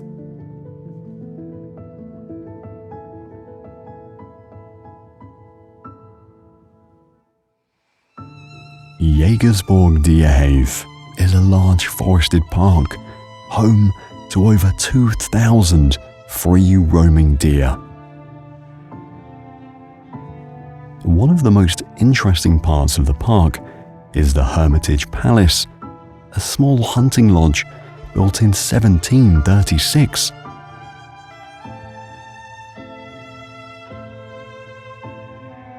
The palace sits on a hill overlooking the park and was used by the royal family for lavish hunting banquets.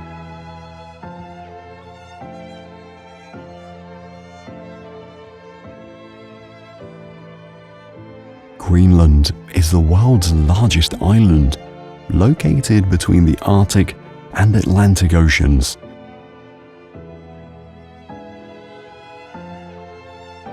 The most surprising fact about Greenland is that despite being mostly covered in ice, the island is slowly rising.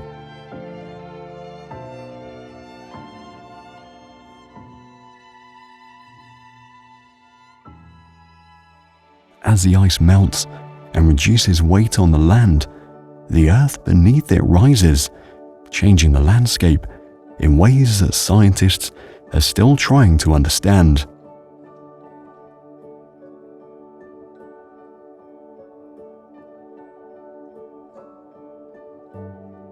Despite its name, much of Greenland is covered by ice, with nearly 80% of the island dominated by the Greenland ice sheet, the second largest ice mass in the world after the Antarctic ice sheet.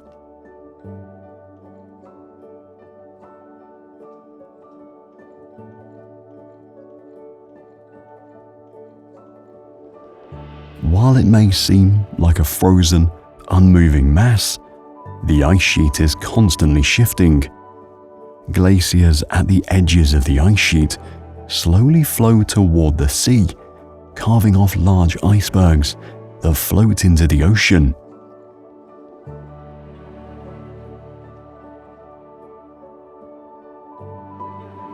The ice sheet is so large that it contains about 10% of the world's fresh water.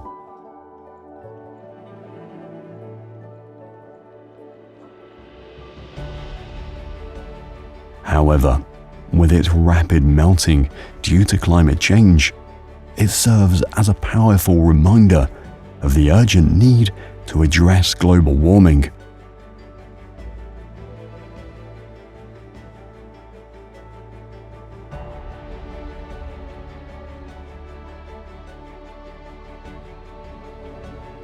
The majority of people in Greenland are Inuit, whose ancestors migrated from Canada over 1,000 years ago. Greenland's small population lives mainly along the coast, where the land is free from ice.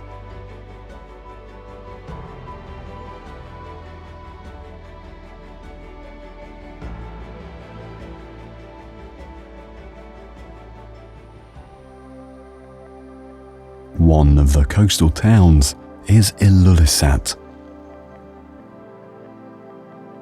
The name Ilulissat means icebergs in Greenlandic, which is fitting given that the town is surrounded by these massive, floating chunks of ice that break off from the nearby glaciers and drift into the ocean.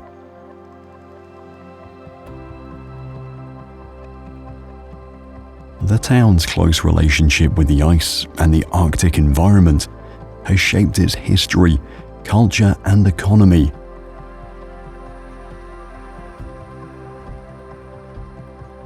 The town's most remarkable natural wonder is the Ilulissat Ice Fjord.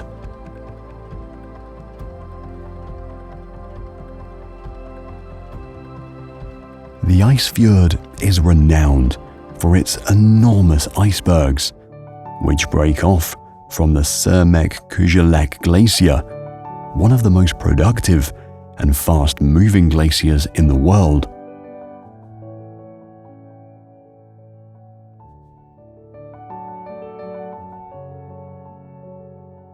It is stretching over 40 kilometers, creating an ever-changing landscape of icebergs floating through the fjord before they eventually reach the open sea.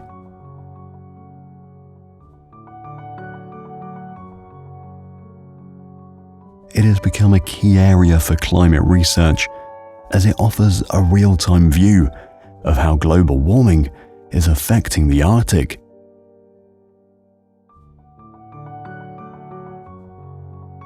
the ice fjord reduces many icebergs that drift south along Greenland's coast. The famous iceberg that struck the Titanic in 1912 is believed to have originated from this area.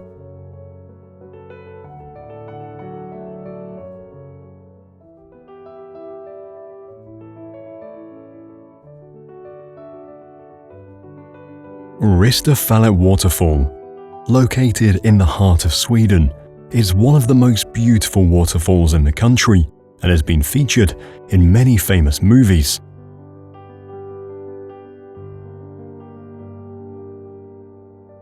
The area around the waterfall is a famous spot for fishing, especially for salmon and trout.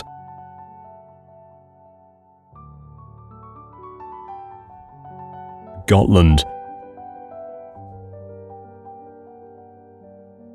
is the biggest island in Sweden and sits in the Baltic Sea, about 80 kilometers east of the mainland. Gotland is not just known for its natural beauty, it also has a historic city called Visby. Visby is famous for its old stone walls and fortress that date back to medieval times. The story of this place begins over 1,000 years ago, when Visby first became an important center of trade. Merchants from Germany, Russia, and other Baltic countries came to Visby to buy and sell goods.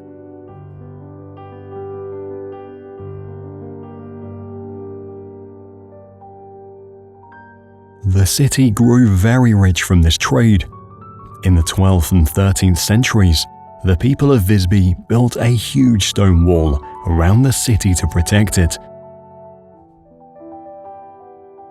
But perhaps the most intriguing aspect of Visby is the Visborg fortress, constructed in the 1100s on a hill overlooking the sea, serving as a symbol of the Swedish king's power at the time.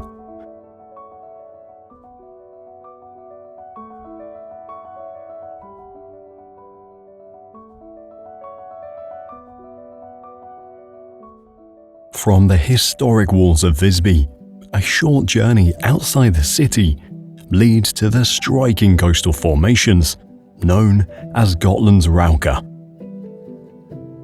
These towering limestone formations, sculpted by wind, water, and ice over millions of years, were formed during the last ice age, when Gotland was covered by a thick sheet of ice.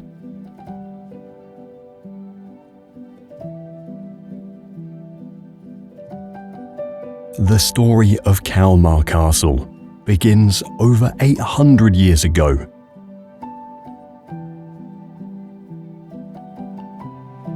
Initially built as a simple defense tower during the 12th century, the castle was expanded over time to become a significant fortress and royal residence.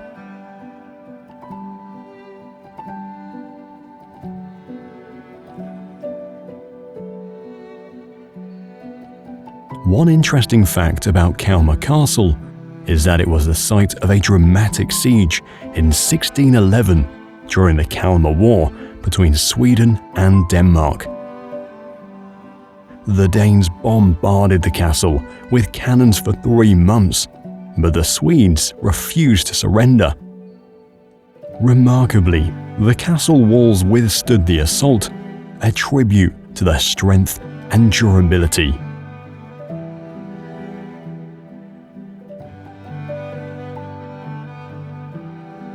Borgholm Castle, perched on the island of Åland, was originally built in the 12th century as a simple defensive tower, and it transformed into an impressive fortress by the 1600s.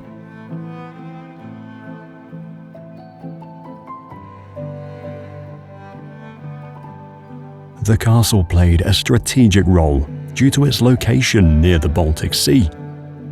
Kings and queens used it to defend Sweden from enemies approaching by water.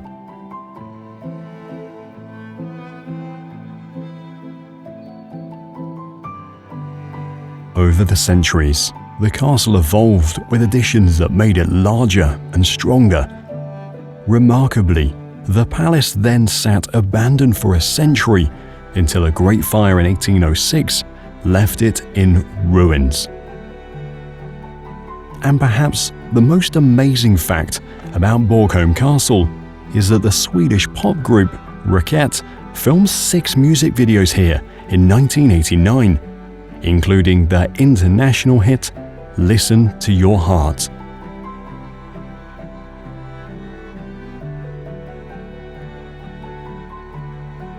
Stenar, a mysterious and ancient stone formation located in southern Sweden, captures the imagination of everyone who visits. This site features 59 large boulders arranged in the shape of a ship, and it overlooks the sea from a hilltop in the small village of Kasseberga. Researchers believe that Stenar dates back to the Iron Age, around 1,400 years ago, but its exact purpose remains a mystery. Some legends suggest that the layout of the stones represents a mythical ship that was supposed to carry fallen warriors to Valhalla, the hall where heroes slain in battle were believed to feast with the god Odin forever. This is Örebro Castle, a majestic fortress with over 700 years of fascinating history.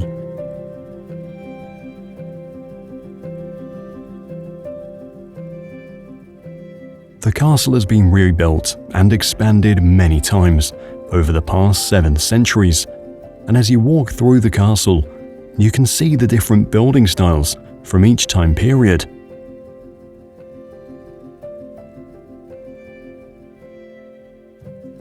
Initially, the castle's main job was to protect the area and serve as a lookout. As times changed, so did the castle's role. By the 1500s, it had become an important place for meetings and government decisions. Kings and queens would often stay there when they visited the region. Rising dramatically from the Kattegat Sea stands Kullaberg, a peninsula that juts out from Sweden's southwestern coast.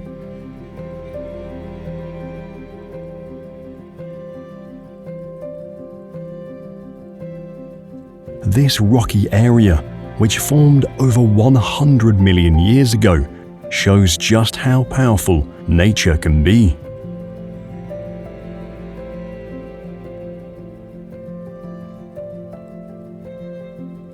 It serves as a magnificent playground for nature enthusiasts.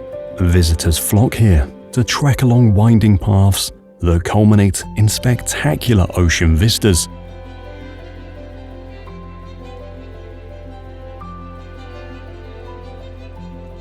Gothenburg.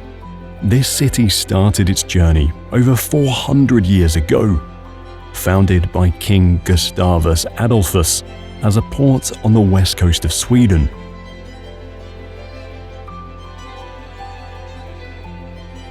Off the west coast of Sweden lies a remarkable cluster of islands known as the Gothenburg Archipelago.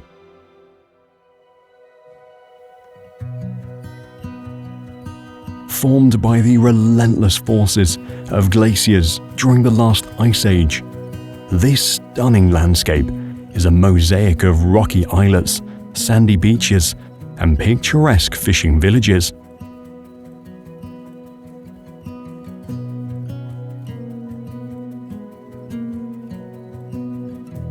Skansenkronen, built in the late 17th century, was once part of a larger defensive system designed to protect Gothenburg from invading armies.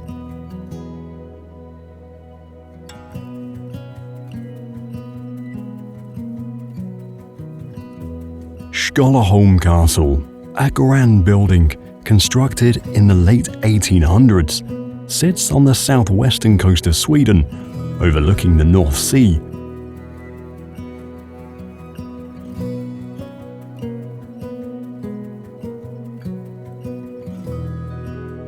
In the western part of Sweden, there's a small fishing village called Smögen.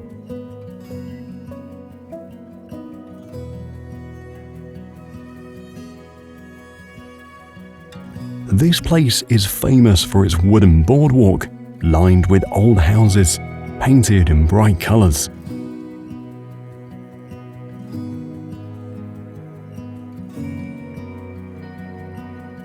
Over the years, Smögen has turned from a quiet fishing spot into a popular destination for tourists who come to enjoy the sea and the unique atmosphere. One fascinating tradition in Smögen is the annual Day of the Lobster celebration in late September. On this day, the first lobster catch of the season is brought ashore and sold at a festive auction. Malmö is Sweden's third largest city and has a long history, spanning over 800 years. It's located on the southern coast, right across from Copenhagen in Denmark.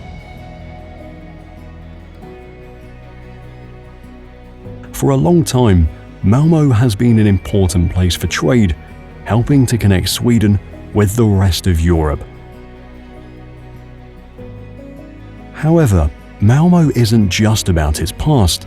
The city is also a beacon of modern architecture, exemplified by the turning torso.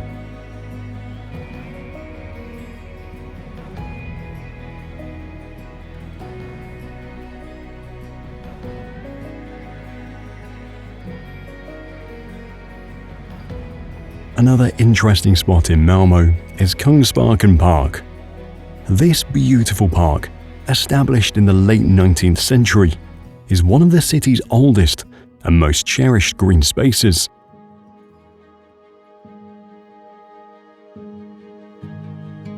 Also nestled within the park is Slottsmøllen, an old windmill that dates back to the 19th century.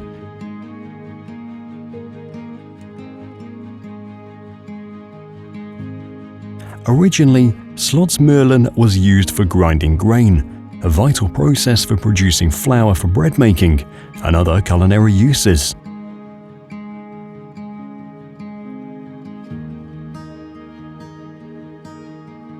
The city also showcases its modern spirit and international connections through the Øresund Bridge. This bridge is a special creation that links Sweden with Denmark. Work started on this amazing structure in 1995 and finished in 2000, costing about 4 billion euros. Moreover, this bridge is unique because it has 3 parts: a bridge, a man-made island, and a tunnel. The upper deck carries a 4-lane highway, while the lower deck has 2 railway tracks. Njupehara Waterfall is not only the tallest waterfall in Sweden, but also one of the highest in Europe. This waterfall is located in Fuglafjellet National Park, which was established in 2002 to protect the unique flora and fauna of the area. The Stockholm archipelago stretches along the coast of Sweden. A collection of over 30,000 islands, islets, and rocks form one of the largest archipelagos in the world. While the area consists of thousands of islands, people live permanently on about 150 of them. Transportation around the archipelago relies heavily on ferries, which are essential for connecting the islands to each other and the mainland.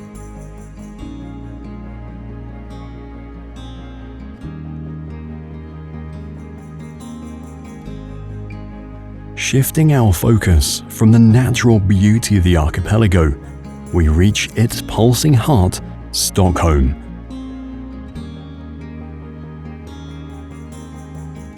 The capital city of Sweden is also known as the Venice of the North, thanks to its intricate network of waterways.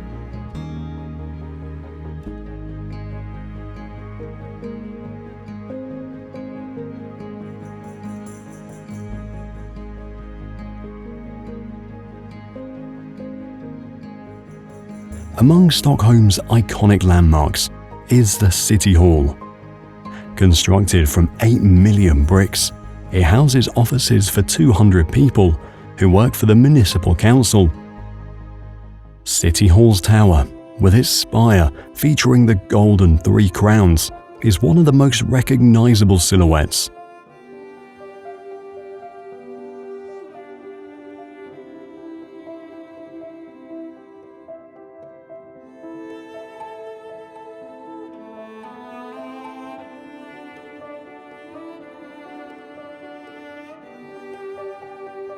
Sofia Church, or Sofia Kyrka, presents a blend of architectural styles, making it special in the cityscape.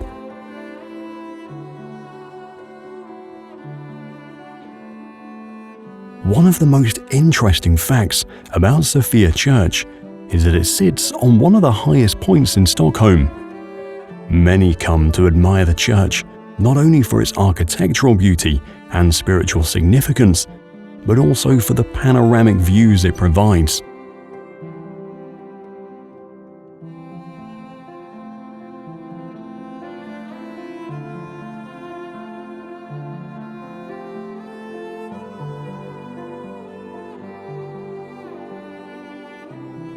The Nordiska Museet stands as a grand tribute to Swedish culture and history. The building itself is an example of Nordic Renaissance architecture, adding a distinctive aesthetic value to the attraction. This museum aims to preserve and display the way of life in Sweden before the industrial era. Preserving Swedish folk art is one of its major cultural contributions.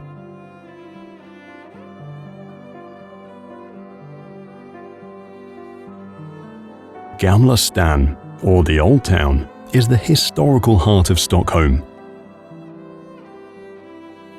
This area is one of the oldest parts of the city, with cobblestone streets and old colourful buildings that date back to the medieval period.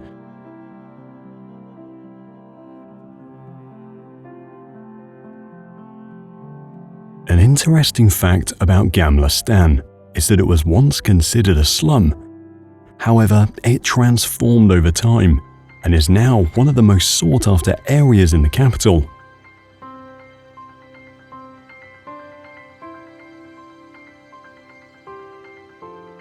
Close to the royal palace is the Riddarholmen Church. It is one of the oldest buildings in Stockholm, serving as the final resting place for Swedish monarchs. The most striking feature of Riddarholmen Church is its ornate spire, which is covered in cast iron. After being struck by lightning in the 1830s, the original wooden spire was destroyed and later replaced with the current iron one we see today. In the northernmost part of Sweden, sitting above the Arctic Circle, is the Swedish Lapland. This area is not just a place of natural beauty, it is a unique blend of cultures, natural landscapes, and wildlife, making it unlike any other region in Sweden.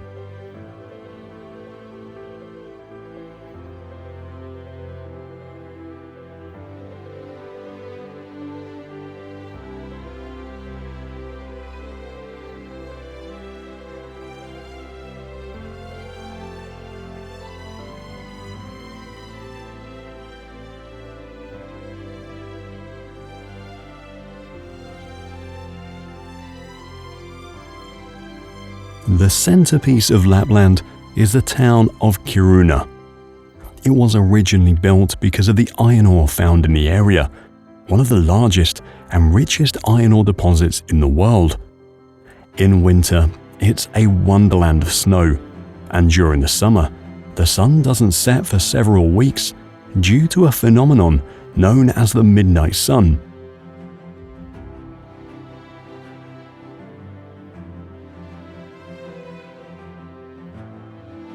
The Sami culture, indigenous to the region, is rich in traditions, including reindeer herding, a way of life that has been passed down through generations. Reindeer are not only a source of food, but also of clothing, tools, and shelter.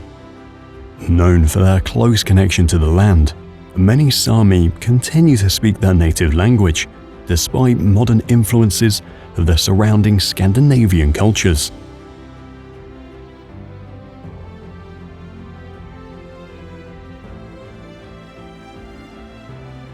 The people who most enjoy and engage with Sami cultural experiences are guests of the Ice Hotel in Jukkasjärvi.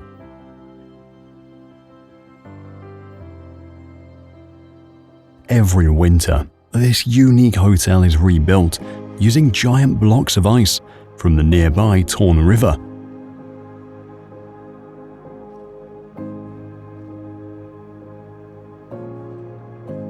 Artists carve these blocks into walls, furniture, and sculptures, turning the hotel into a gallery of ice art.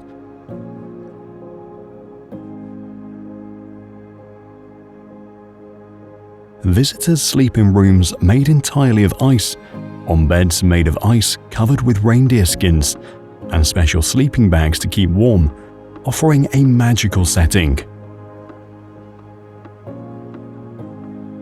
Each spring, as the hotel melts, the water returns to the Torn River, ensuring nothing goes to waste. Abisko National Park is one of Sweden's oldest national parks.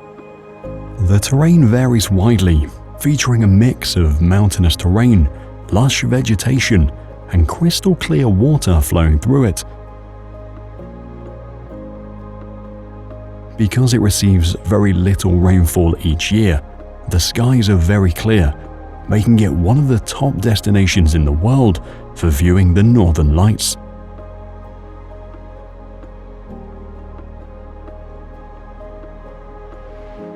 This natural light show, also known as Aurora Borealis, creates a sharp contrast in the clear skies, especially from late September to early April, when the nights are dark enough to provide a great backdrop for the auroras.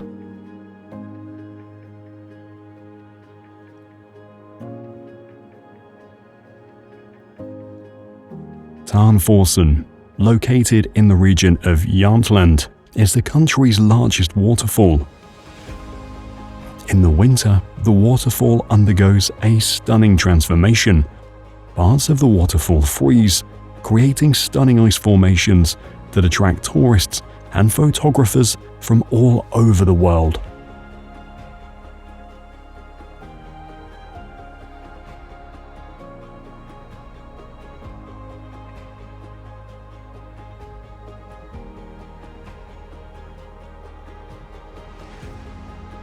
Varberg Fortress is a historic structure with a story that stretches back over 700 years.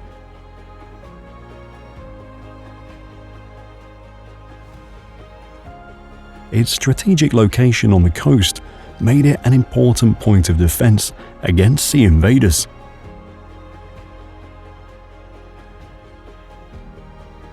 The fortress has played various roles through the centuries, from a defensive stronghold to a prison. Today, the fortress is a peaceful place where visitors come to learn about its history and enjoy the views of the sea.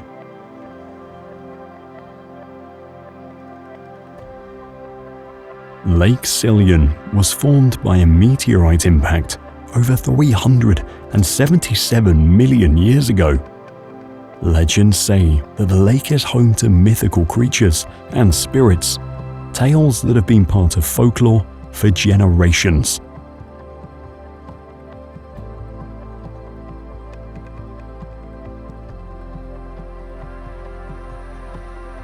This large lake is a central figure in the region, surrounded by forests and quaint towns, and Rudvik Church is prominently seated on its shore. The church is known for its long wooden pier, which extends into Lake Siljan, used in the past for worshippers who arrive by boat.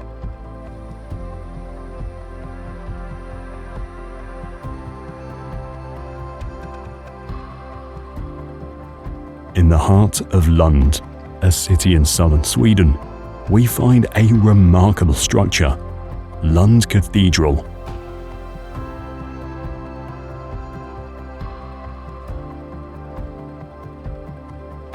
According to local legend, Finn the Giant was tricked into building the cathedral, and in his rage at being deceived, tried to destroy it.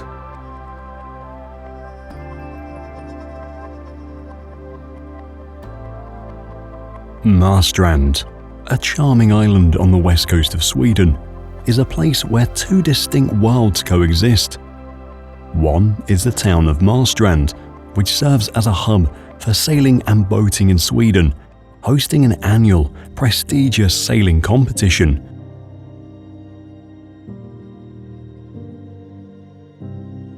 The other is Marstrand Fortress, also known as Karlstens Fastning.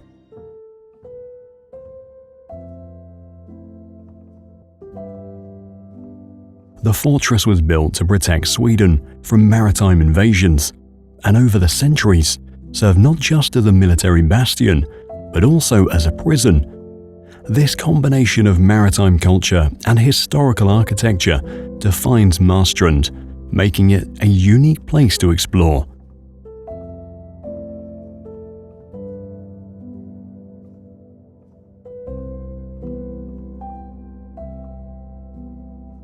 Lake Bussien is a tranquil body of water surrounded by gentle hills and dotted with patches of forest.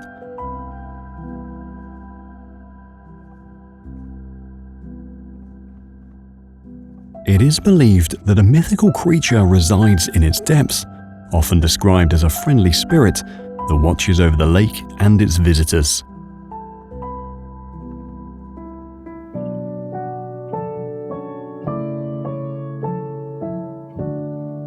Seven Sisters Waterfall is a stunning series of separate streams situated in the municipality of Strada.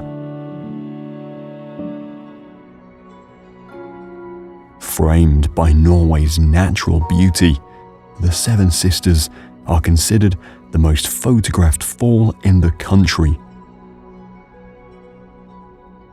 According to local legend, these flowing waters represent 7 unmarried sisters who each rejected the same suitor.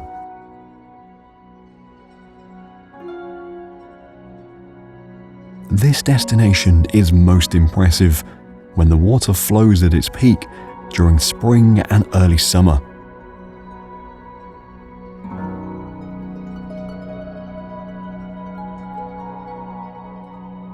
During the drier seasons, it is rare to see the waterfall split into 7 distinct sections, making it even more special.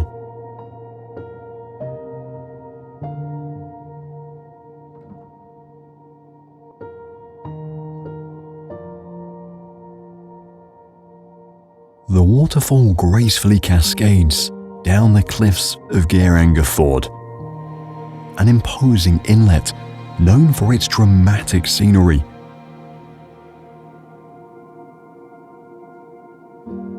Surrounded by rocky mountains and green slopes, this narrow fjord was formed by glaciers during the Ice Age. An interesting fact about the landscape is that it inspired the design of the Kingdom of Arendelle in Walt Disney's animated film Frozen.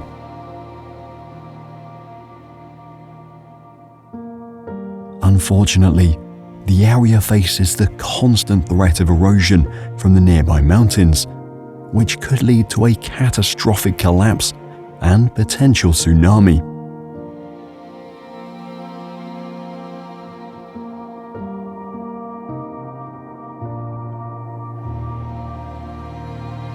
Specifically, the landslide poses a danger to the small tourist community of Geiranger village.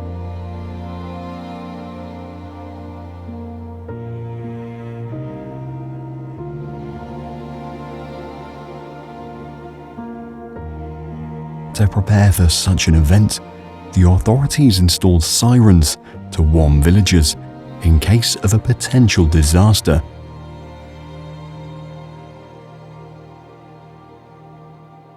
What makes this settlement special is its recognition among the best travel destinations in Scandinavia by Lonely Planet, an Australian travel guidebook publisher.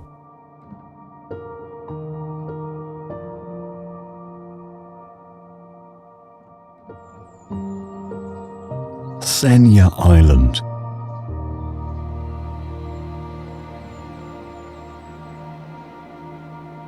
Located above the Arctic Circle, the island is often called Norway in miniature.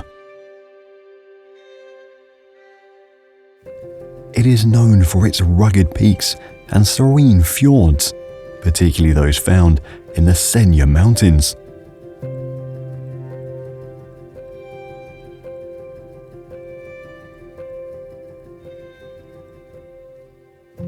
One of its most remarkable peaks is Heston, a popular hiking destination located near the small town of Fjord.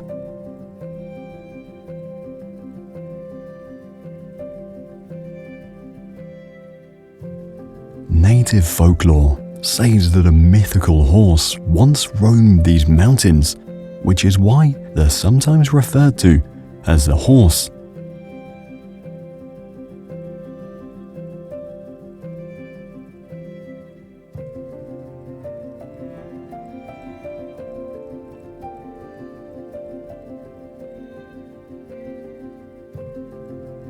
On the northwestern coast of the island lies the Mifjordvar village.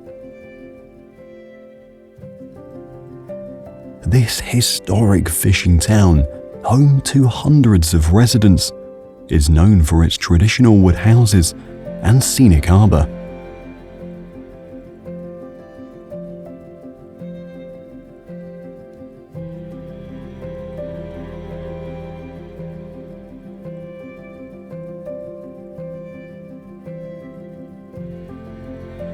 Despite its remote feel, Mifjordvar offers a peaceful retreat. Its untouched nature is perfect for nature lovers and photographers. Just a short distance from the village, Østfjellet Mountain offers one of the most rewarding hikes on the island. Its unique position allows visitors to experience the raw beauty of Norway's coastal and mountainous landscapes, all in one climb.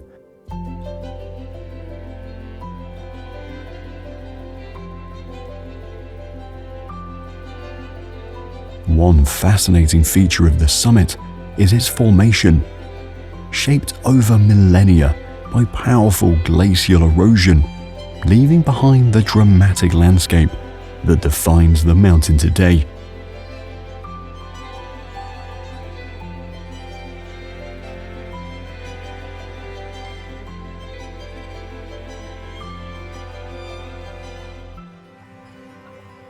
Tucked along the western edge of Senja is Grillefjord village.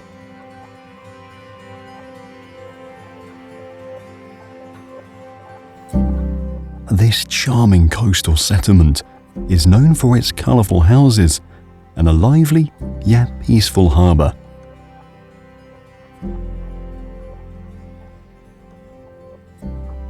Grillefjord is defined by its rich fishing traditions, which has shaped the village and its way of life for centuries.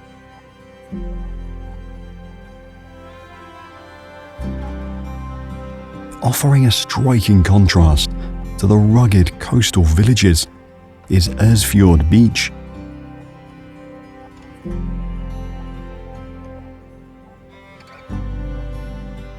The beach, known for its golden sands, is showing the softer side of the island.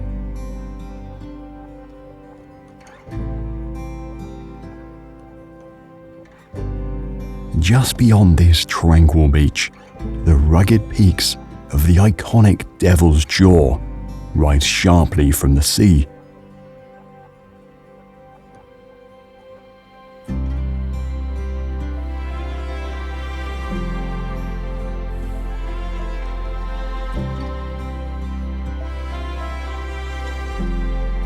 Locally known as Oxhornen, this landform boasts itself as the most famous photography location on Senja Island, drawing artists from around the world. Some stories suggest that the menacing formation resembles the teeth of mythical sea monsters or giants that once roamed the region. One of the best spots to view the spectacular Devil's Jaw is Tungeneset, showcasing its dramatic peaks in full view.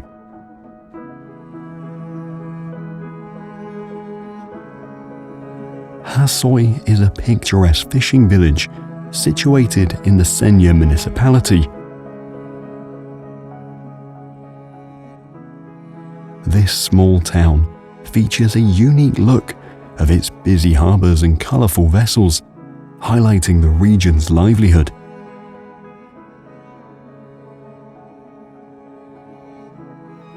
Despite its remote location and a population of around 300 residents, it is recognised as the island's most active fishing community.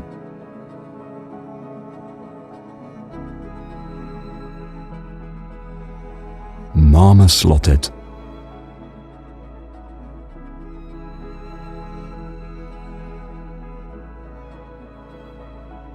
Often referred to as the Marble Castle, is an otherworldly rock formation sculpted over thousands of years by the powerful flow of the Glommaga River.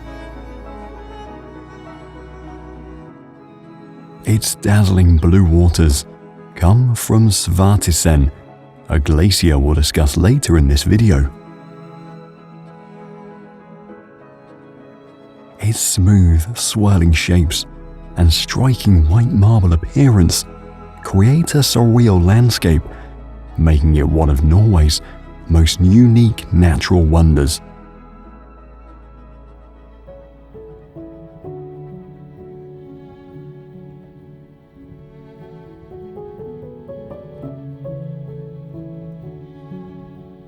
Hedalstave Church, located in the county of Telemark, was built in the 13th century as a tribute to the Virgin Mary.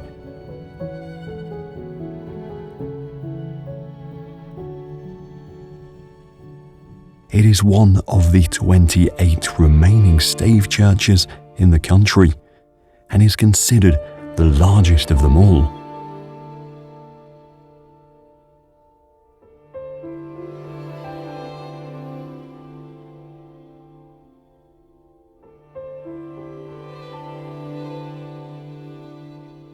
The country is home to one of the strongest tidal currents in the world, Saltstraumen.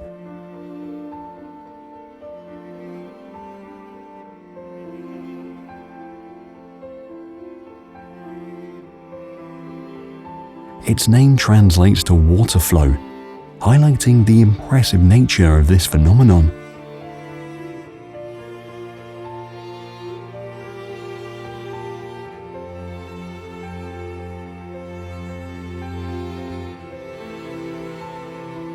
At its peak, the small strait can create vortices, including whirlpools and maelstroms.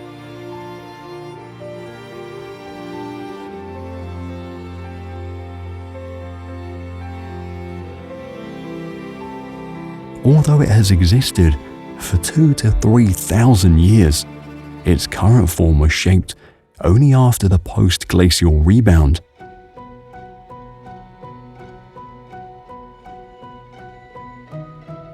Additionally, the site is notable for the discovery of a hunter settlement dating back 10 millennia, making it one of the oldest archaeological finds in the country.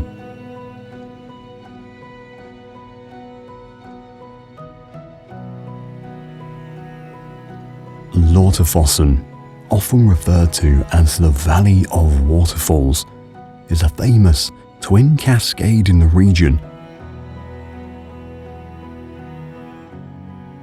It begins with two streams from the Lotte River converging into a single waterfall.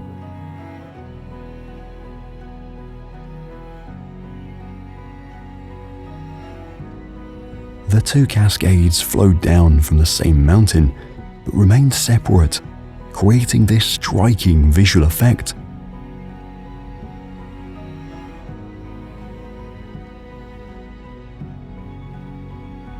What makes this place fascinating is the fame it has retained since the late 1800s. Even back then, people marveled at its beauty, arriving by horse and carriage along what was once a historic travel route through the region.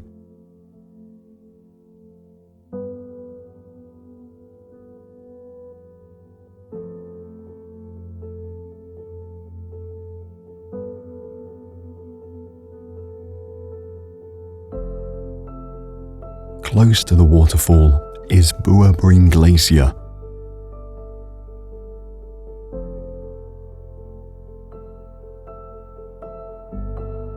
While modest in size, it stands out as the country's third largest glacier.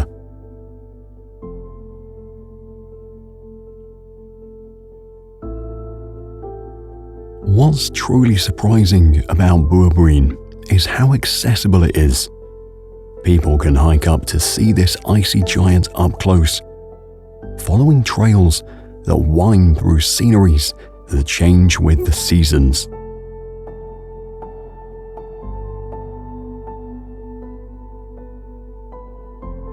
This glacier not only tells a story of the Earth's past, but also actively contributes to the ecosystem around it, affecting everything from plant life to the clarity of the water in nearby rivers.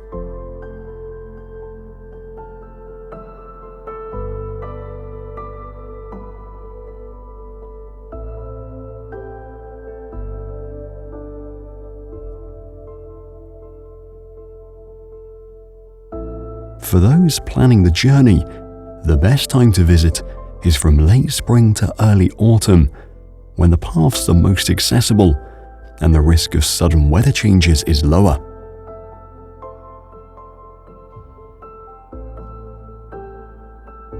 Preikestolen, also known as Pulpit Rock, stands as a favorite destination for hikers from all over the world.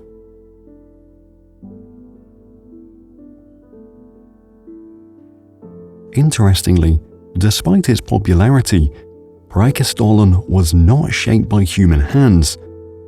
It was formed entirely by nature during the Ice Age.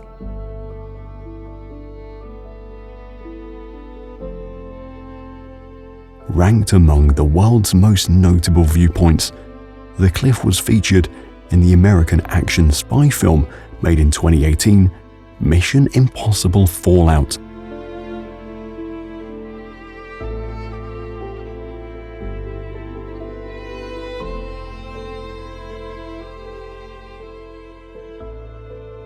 Interestingly, local authorities have decided against installing fencing or other safety measures to this place. They fear that barriers might actually encourage tourists to climb on them, potentially leading to unsafe behaviors.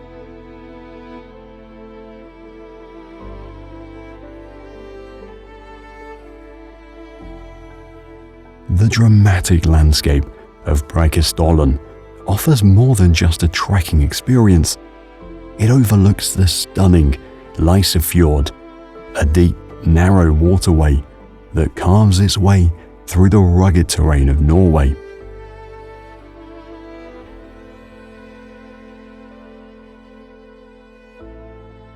This clifftop vantage point provides a majestic view of the fjord, enhancing the adventure with breathtaking scenery. Near the site is the Kjerag Hanging Stone, locally known as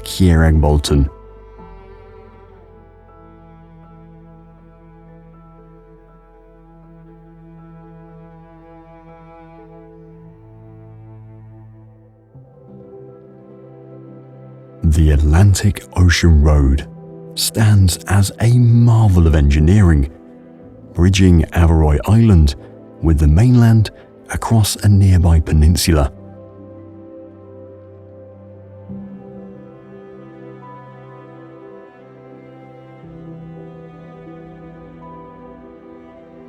This remarkable route spans several small islands, weaving through an archipelago in the Hustadvika area, offering spectacular coastal views.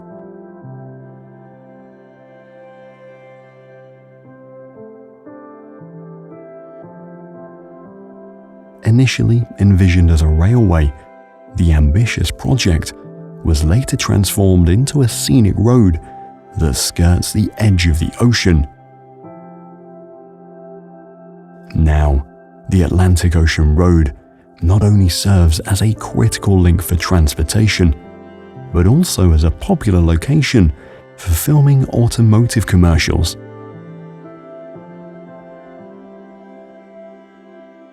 Its architectural and scenic beauty has earned it recognition as the Norwegian construction of the century.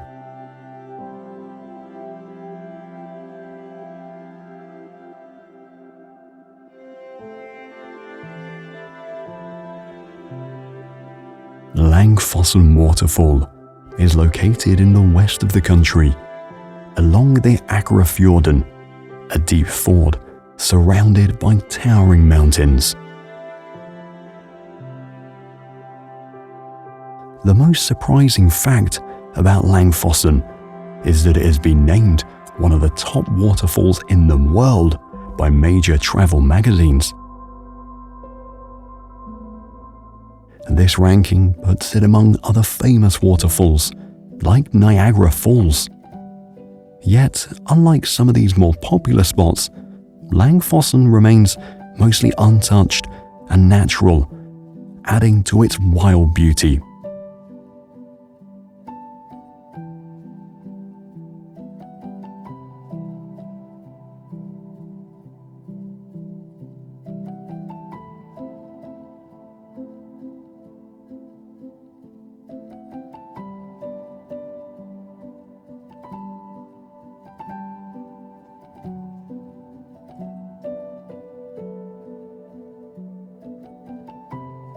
Åland is a town known for its seaport and Art Nouveau architecture, a style inspired by natural elements like flowers and leaves.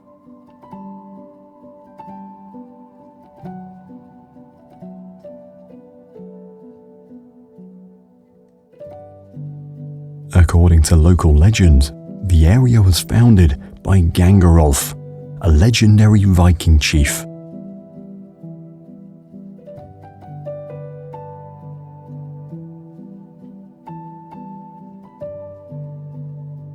An interesting fact about Åland is its brief appearance in the old Disney film, It's Tough to Be a Bird.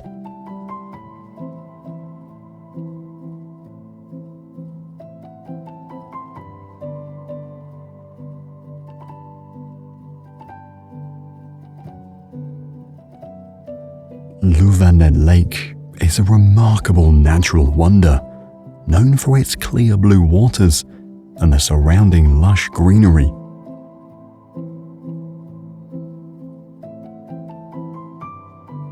On its tranquil shores rests the village of Luen.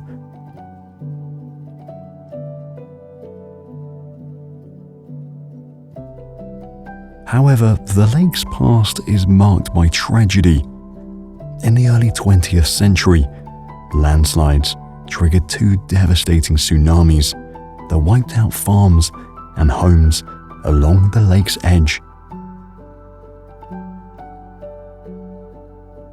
Several years later, another major landslide caused a third tsunami, severely damaging infrastructure and leading to a significant decline in the local population.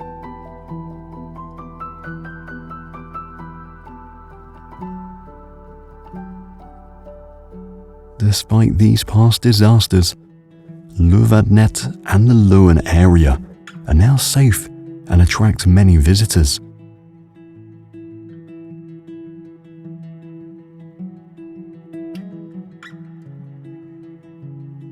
At the western end of the Lofoten Lake lies the Kjendalsbren Glacier.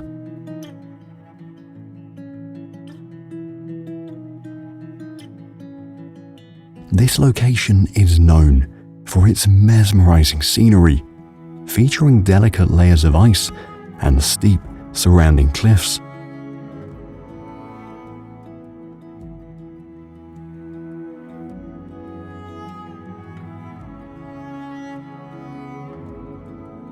As one of the most easily reached arms of the larger Jostedalsbren Glacier, Europe's biggest on the mainland, Kjendalsbren provides a first-hand look at how glaciers shape our world.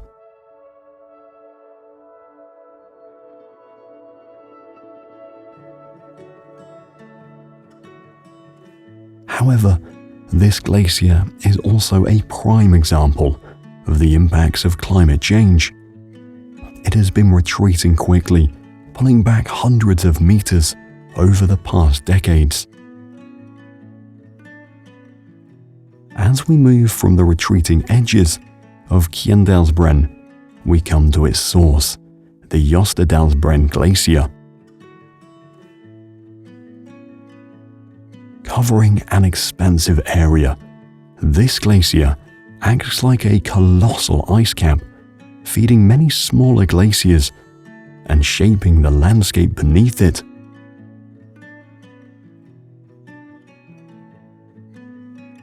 As we explore further into the icy expanses of Jostedalsbren Glacier, we encounter the intriguing Nygaardsbren.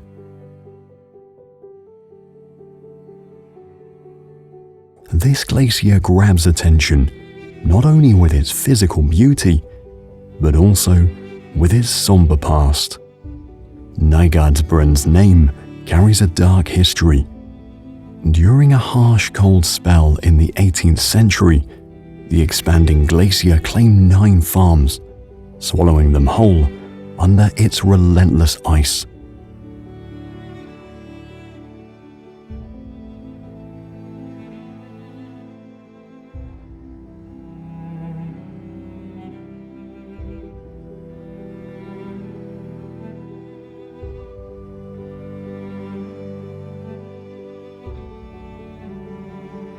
Boyabren, a notable offshoot of the Jostedalsbren Glacier, offers stunning views of both the icy expanse above and the vibrant lake below, fed by the glacier's meltwater.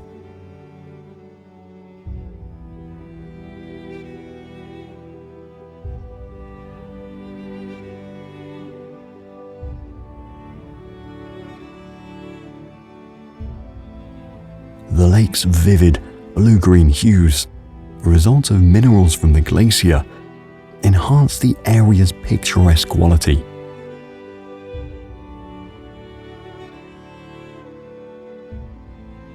The glacier's steep formation, however, makes it susceptible to faster erosion than its counterparts, posing challenges for stability and safety.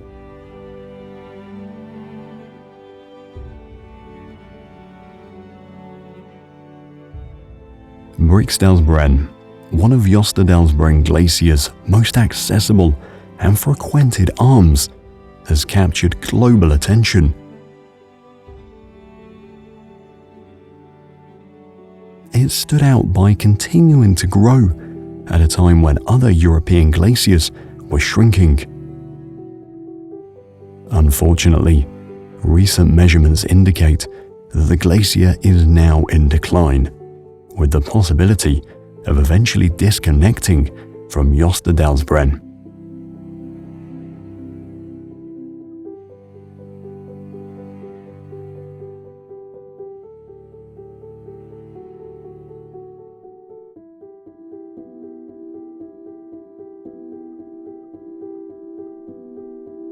Situated near the foot of the Briksdalsbren Glacier is the imposing Ålderdalen Valley.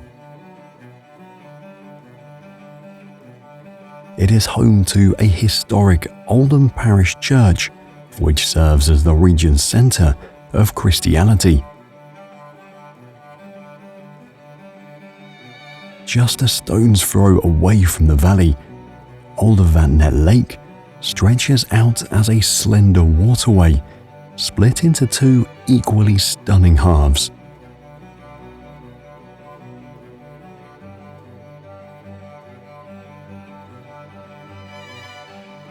Renowned for its allure throughout the year, the lake offers peaceful opportunities for relaxation and the thrill of kayaking adventures.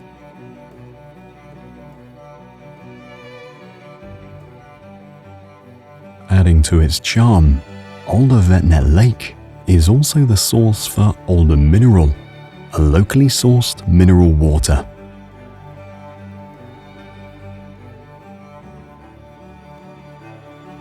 Bergen, often referred to as the City of Seven Mountains, is the second largest city in the country.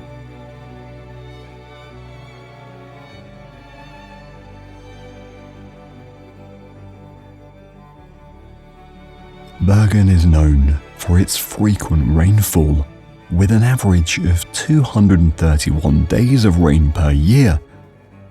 Despite the wet weather, the city's colourful wooden buildings and bustling atmosphere add to its charm.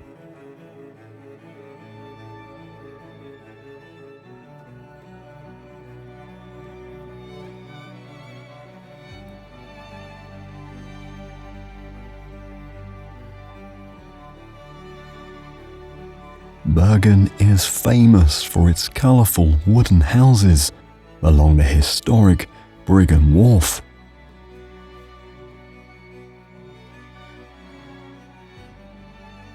Historically, this district served as a major trading port in the nation, facilitating the exchange of goods across Northern Europe.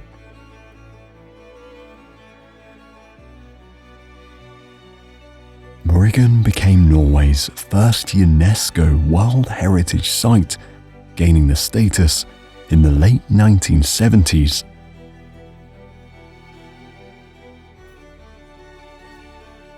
Over the years, these buildings have suffered from major fires, gradually burning down many of the original wooden structures. Despite devastations throughout history, parts of Bryggen have been carefully restored, preserving its authentic medieval charm.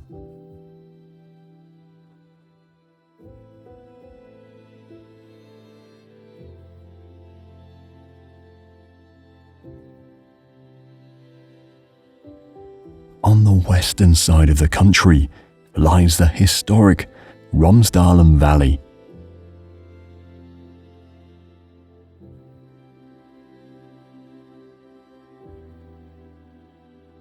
According to folklore, Scottish mercenaries once marched through this valley on their way to Sweden and were ambushed by an army of Norwegian peasants. The mercenaries were massacred, and the event, now known as the Battle of Kringen, became a huge part of the country's legends.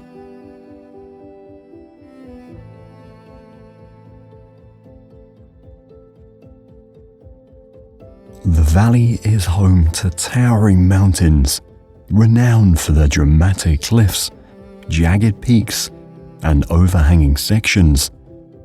The one that stands out the most is Trollveggen, more commonly called the Troll Wall. It is the tallest vertical rock wall in Europe.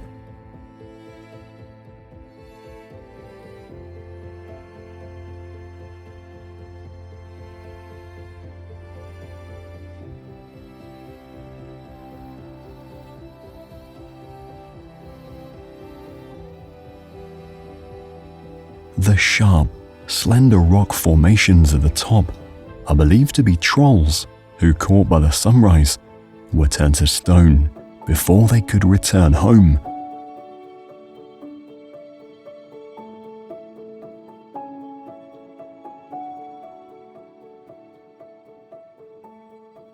The wall was once a popular base jumping location until the activity was banned a few decades ago due to fatal accidents.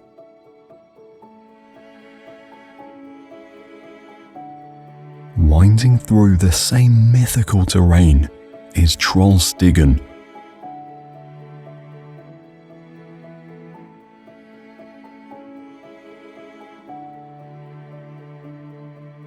This serpentine road offers one of Norway's most breathtaking drives.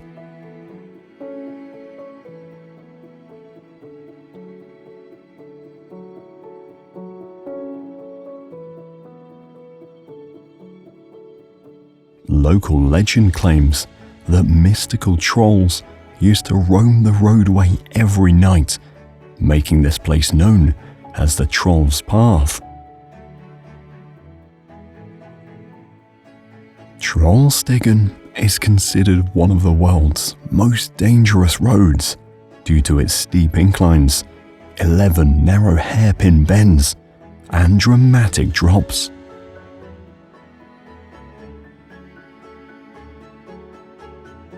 Troll's Path is usually open after the snow melts from May to October, offering breathtaking views of the surrounding mountains and waterfalls that are fed by the melting snow.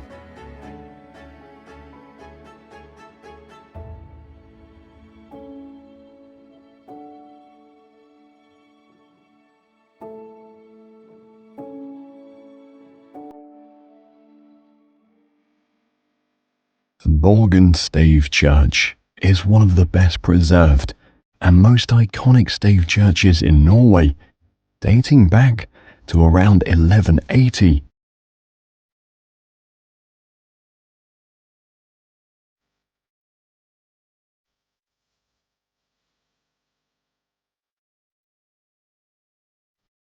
Dedicated to St. Andrew, the church was built with traditional Norwegian craftsmanship, with vertical wooden staves that give the building its name.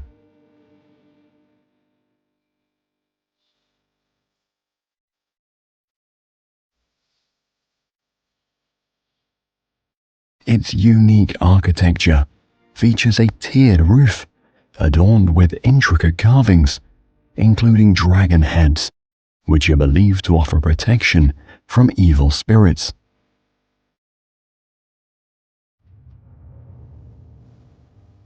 Unlike many other stave churches that were modified or restored over time, Borgen retains much of its original structure and design, a rare example of Norway's ancient wooden churches that survived both time and modernization.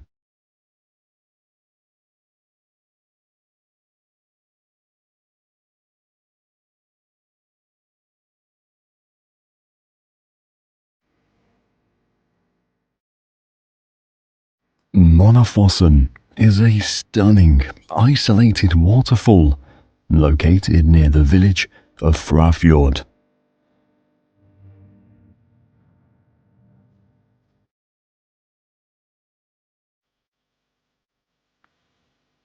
Its name translates to Moon Falls, reflecting the elegant charm of its flowing waters.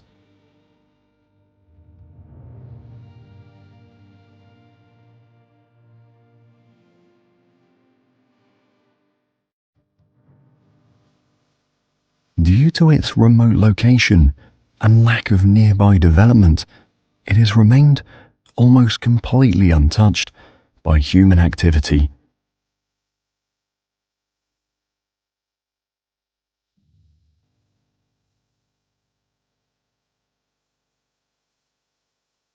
The powerful force of the waterfall eroded the rock beneath, gradually carving out a deep canyon, shaping the surrounding landscape over thousands of years.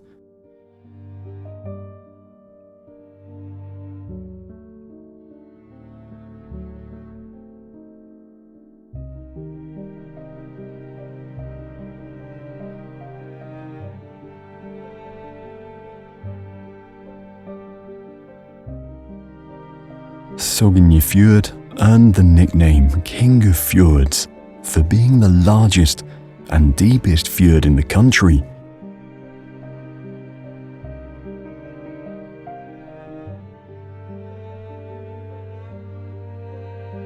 The region is home to stunning natural beauty, with its branches extending into smaller fjords, waterfalls, and valleys.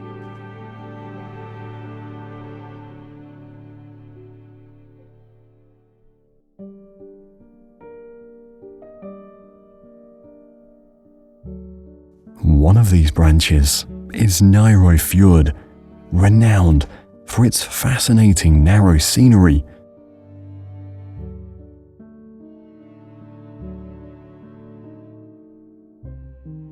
Towering cliffs rise up on both sides, creating a dramatic and almost surreal landscape. The fjord was ranked by the National Geographic Society as the world's #1 heritage site. It is also home to small, picturesque villages like Gudvangen.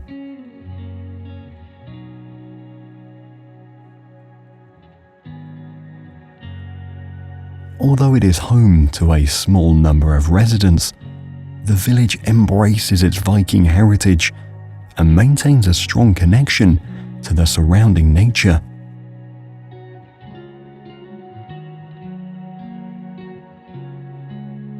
Gudvangen is also known as the place of the gods, suggesting that the area had significant spiritual importance in ancient times.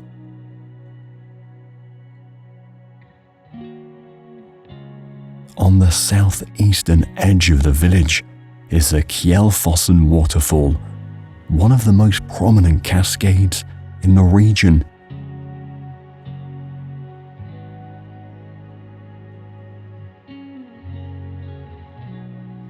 Its dramatic height and multiple cascading streams make it a notable attraction for visitors traveling through the area.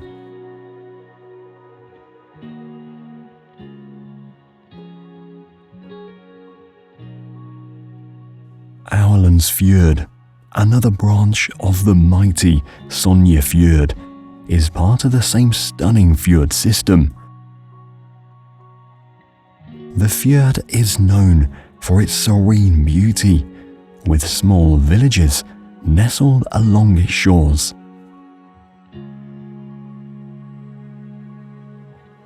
One of them is the picturesque village of Flåm.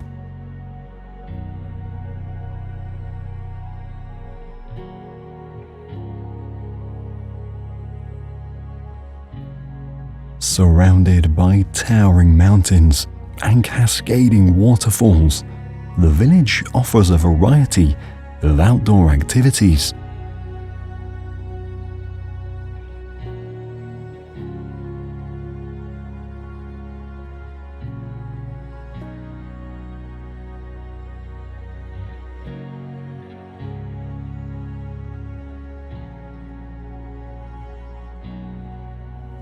The Flåm Railway is a major destination for visitors, offering one of the steepest and most scenic train journeys in the world.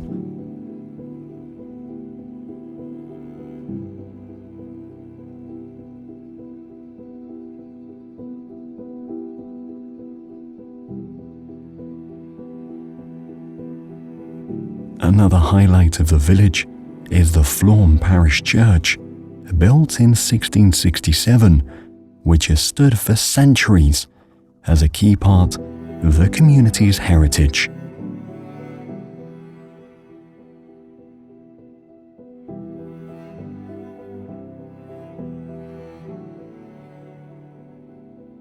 Close to the village is the most photographed spot in the region, Stegastein Viewpoint.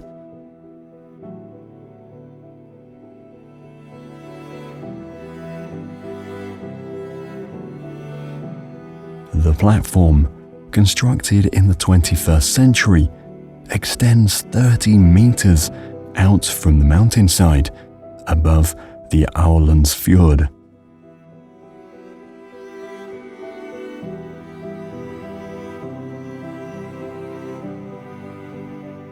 The viewpoint was first designed as a temporary structure for an architecture competition, but its popularity made it a permanent attraction.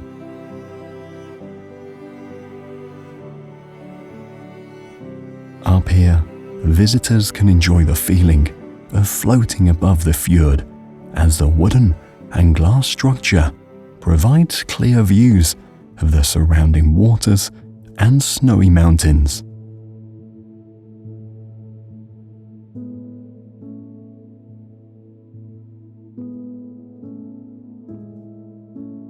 Oslo, the capital city, offers a unique mix of urban life and natural beauty.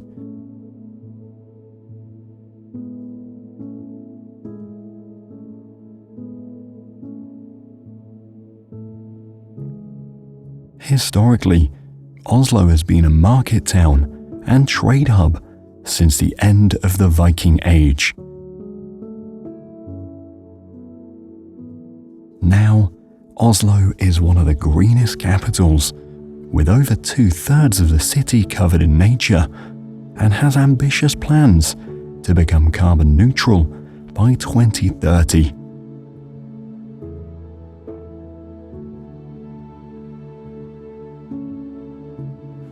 The city is also rich in history, with attractions such as Akershus Fortress, dating back to the medieval era.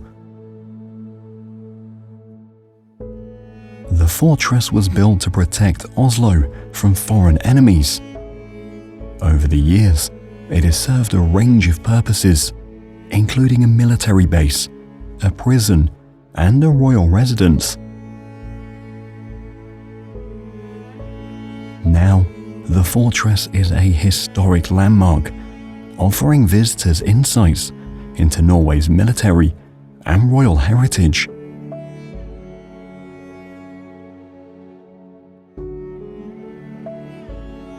The Oslo Opera House is an iconic building located at the edge of Oslo Fjord.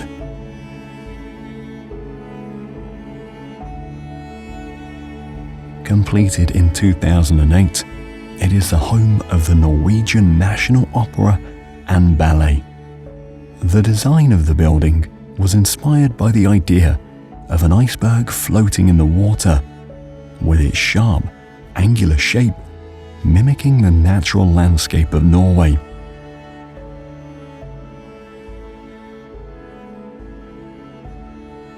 Another amazing structure located in Oslo is the Royal Palace. It was originally intended to be the residence of Norwegian King Carl Johan, but the construction was completed only after his death.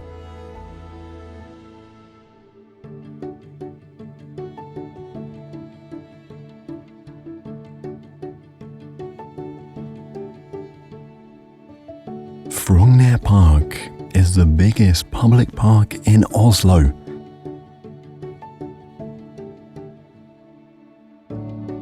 Within the area is the main attraction, one of the most popular tourist destinations in the capital, the Vigeland Sculpture Park.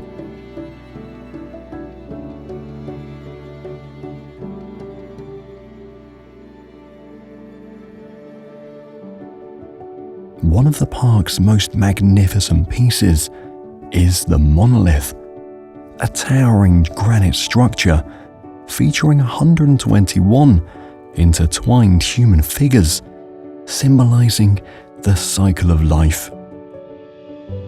The entire site features over 200 sculptures created by the artist Gustav Vigeland, making it the largest collection of works by a single artist in the world.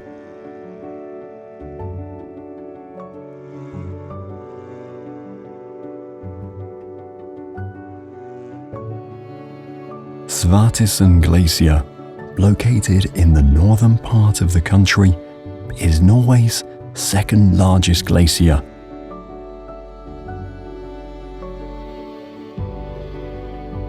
Its name, Svartisen, translates to the black ice, referring to the deep blue hue of the ancient ice, which gives it a striking appearance.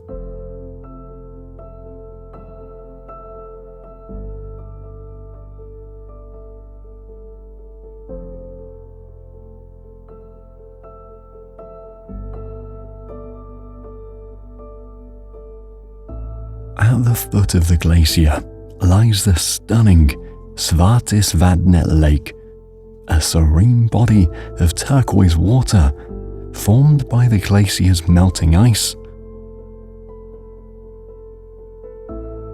The contrast between the bright blue glacier ice, the reflective waters of the lake, and the surrounding mountains create a view that will stay with you forever.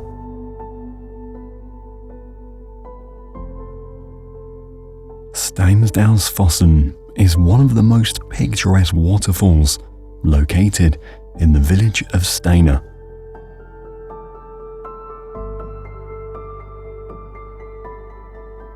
Visitors can walk behind the waterfall without getting wet thanks to its specially designed path.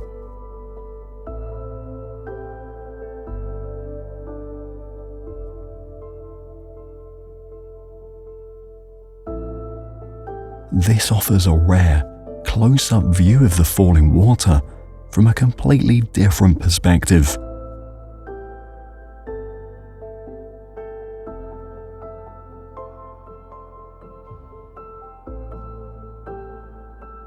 The waterfall changes dramatically with the seasons. In winter, the water partially freezes, while in spring, it surges with a greater flow from the snowmelt.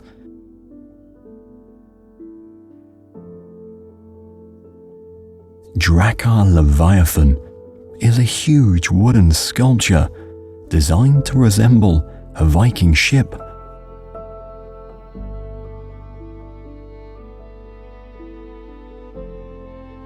The sculpture stands on a rocky shore, appearing to gaze out over the Norwegian Sea.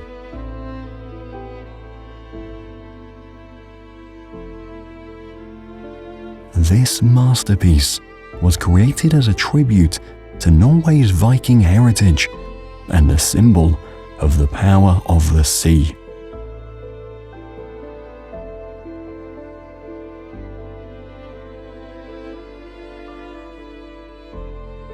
Torget Island is a small, picturesque island located in Nordland County.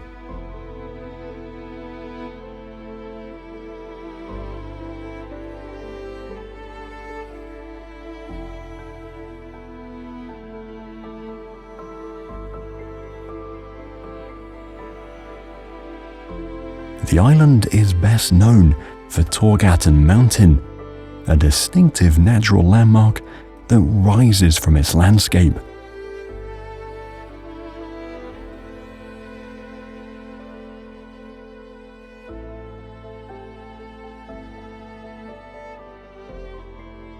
What makes Torgatan particularly famous is a tunnel-like hole that runs through the mountain.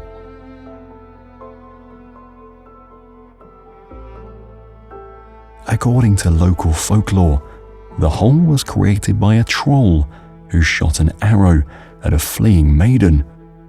While the legend of the troll is a popular local story, the hole's formation is a result of centuries of natural forces at work, making the mountain a geological wonder.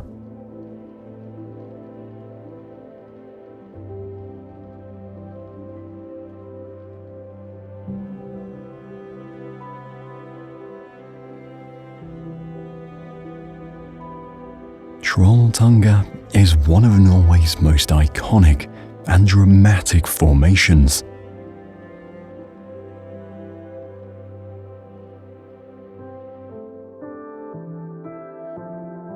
The flat, narrow rock resembles a giant stone tongue giving it the nickname the Troll's Tongue.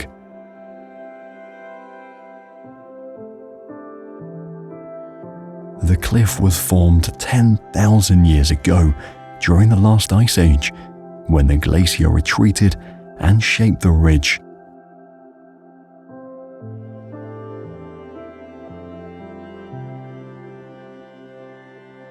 Right below the Troll's Tongue is Ringadalsvatnet Lake, a deep blue lake that contrasts beautifully with the dramatic peaks that rise above it. The lake formed naturally, but it was later dammed to create a reservoir for hydroelectric power. The power generated from the lake and surrounding waterfalls was crucial for Norway's first aluminium production, marking a major step in the country's industrial revolution.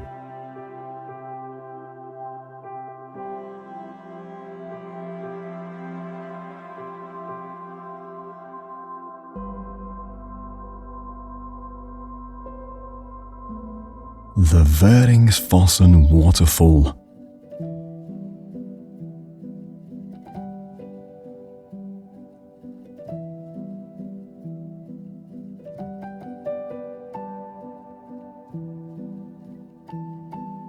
This majestic waterfall, with its powerful flow, combined with the surrounding cliffs and deep gorges, creates a breathtaking natural spectacle.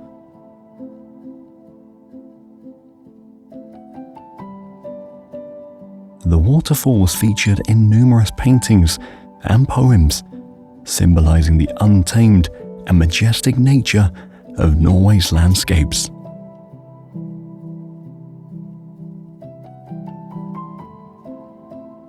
A dramatic drop is created as the waterfall cascades down into the Morbardalen Valley.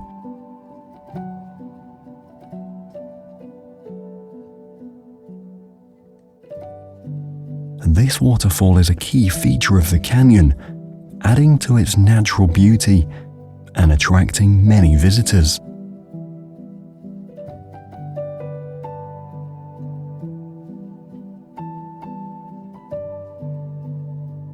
The valley was carved by glaciers during the last ice age, leaving behind rugged terrain and deep gorges.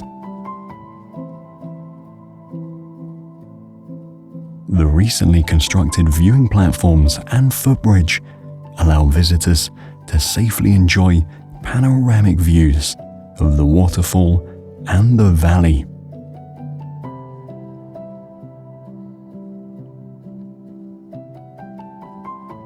Tromsø, often referred to as the Paris of the North, is a lively city known for its Arctic scenery and cultural heritage.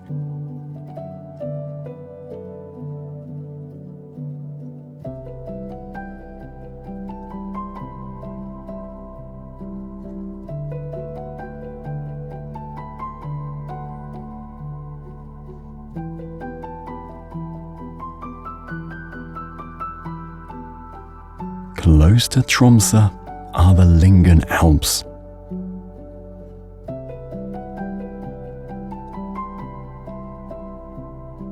This stunning mountain range is known for its dramatic peaks, deep fjords, and glaciers. The mountains, with their breathtaking beauty, are considered one of Norway's top destinations for adventure and exploration, attracting visitors from all over the world.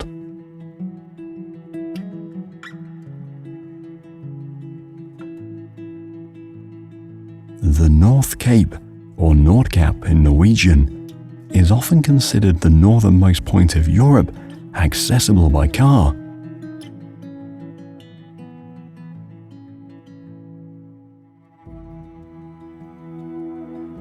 Overlooking the Barents Sea, a part of the Arctic Ocean, it offers a unique vantage point at Europe's edge.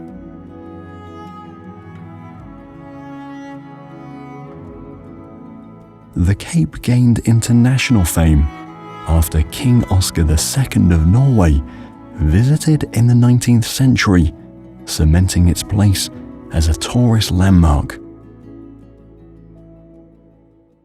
Additionally, it is near the location of the Battle of the North Cape in 1943, where British naval forces defeated the German battleship Scharnhorst during World War II.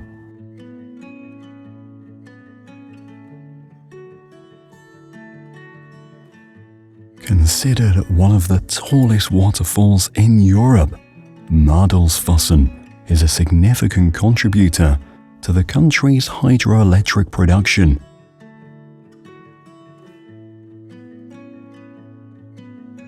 While the cascade flows during the summer, from June 20th to August 20th, man-made regulations require it to stop for the rest of the year. This is because the rest of the year, the water is used to generate electricity, helping power nearby areas.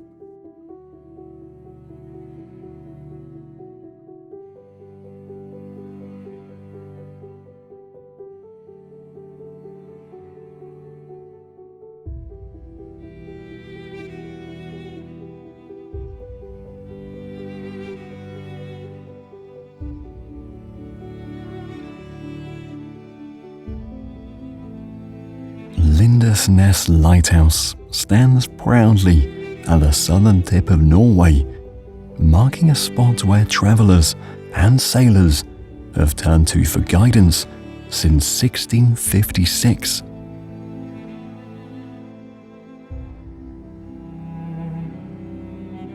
Interestingly, the lighthouse isn't alone in its duties. It shares a landscape with a museum, a visitor centre, and even a restaurant, turning it from a solitary tower into a gathering place for both locals and tourists.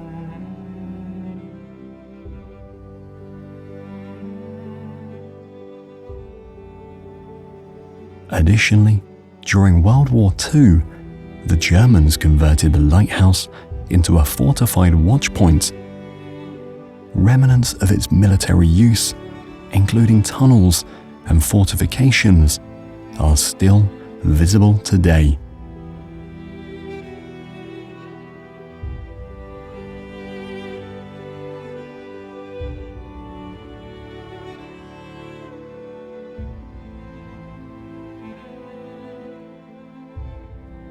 Lofoten Islands is arguably one of the most spectacular archipelagos in the world. With its rugged scenery and peaceful atmosphere, it is home to sandy beaches and remote villages.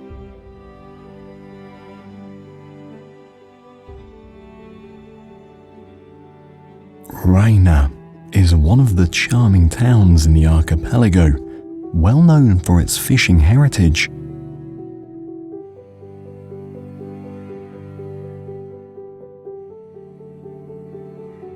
In the summer, the village bursts into a vibrant life, with red fishermen's cottages and cabins bustling with activity.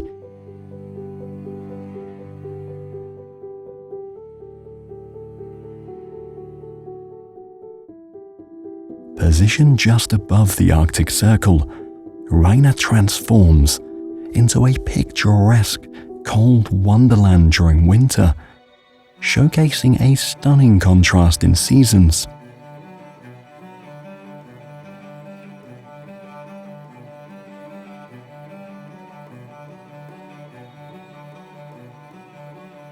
In the late 20th century, Reina was highlighted by Alla Media, a leading publisher in the Nordic region, in one of their magazines as one of the most beautiful villages in the country.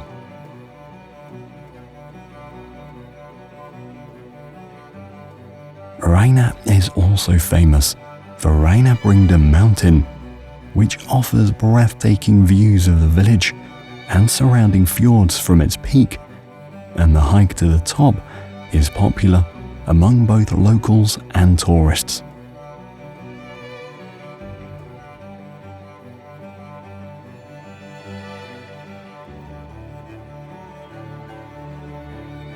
Fredvang Bridge is an outstanding architectural piece that connects a fishing village to its neighbouring islands.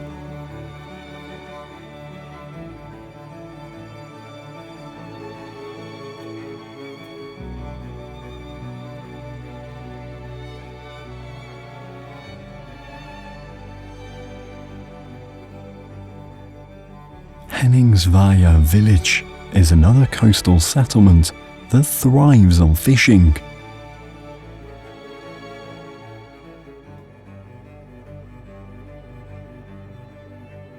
The village features a vast football field that gained worldwide fame through drone photography.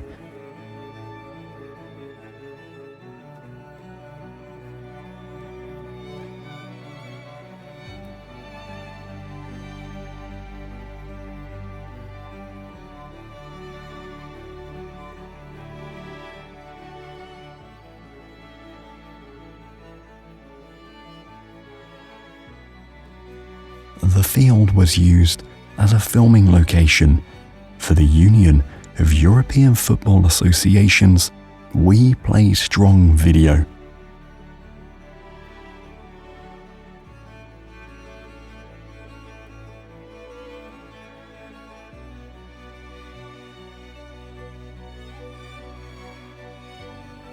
Kvalvika Beach.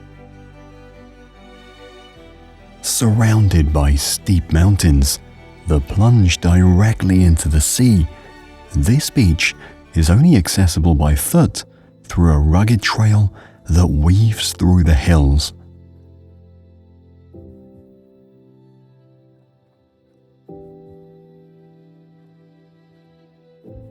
Years ago, fishermen used Kvalvika Beach as a seasonal fishing base, braving the cold Arctic waters. Today, it's a popular spot for hikers and those seeking a quiet retreat into nature.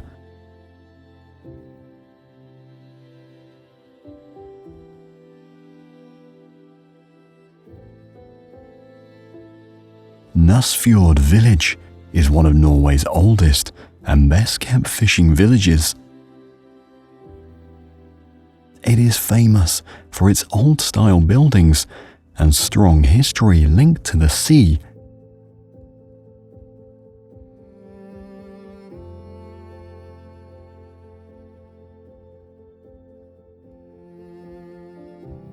The cabins and fishermen's huts in the village are very old, some being hundreds of years old, and people still live in them today.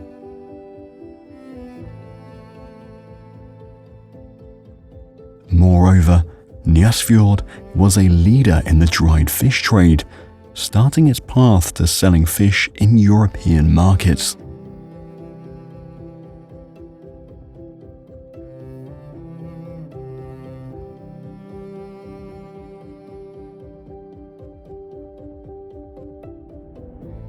Hamnøy is also another small fishing settlement in the archipelago. It appeared in several magazines, including the cover of National Geographic.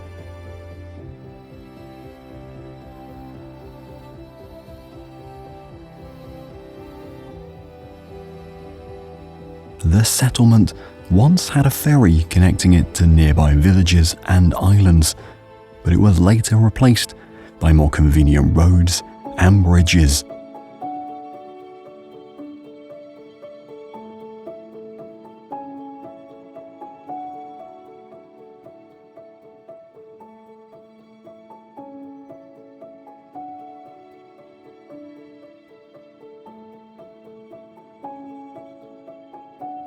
Åland Beach is another popular spot in the Lofoten Islands, known for its stunning natural scenery.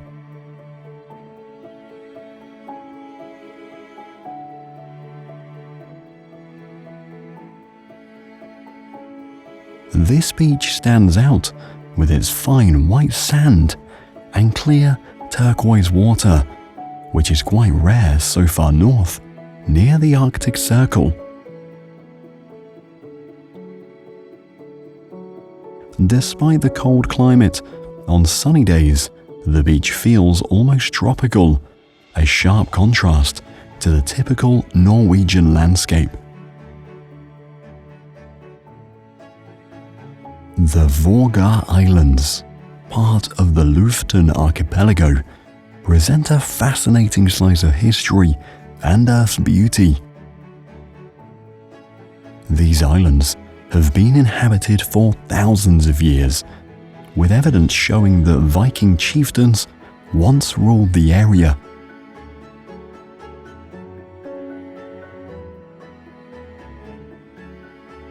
One notable attraction is Svalbard, a towering rock formation.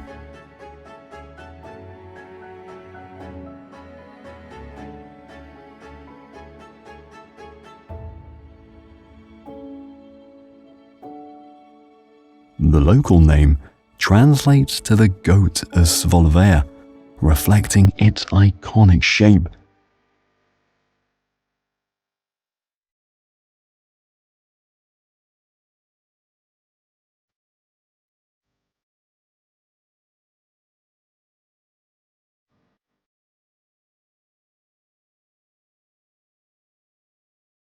Another remarkable location in the Faroe Islands is the Lofoten Cathedral, locally known as Vågen Church. It is the largest place of worship in the northern part of the country, with over 100 seats.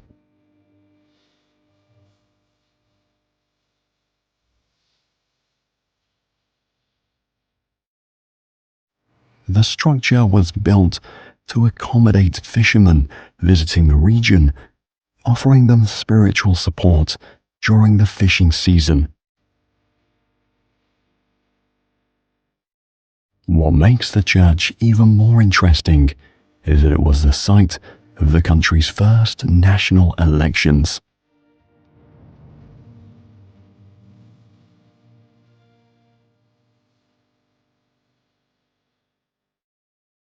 The Svalbard archipelago is located well inside the Arctic Circle, roughly halfway between mainland Norway and the North Pole.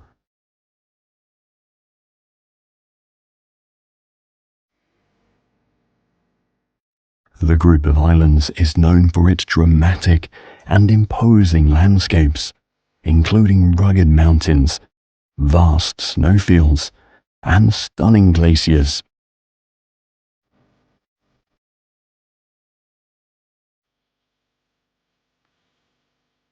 The name Svalbard translates from Old Norse to mean cold coasts, aptly describing its harsh and beautiful environment.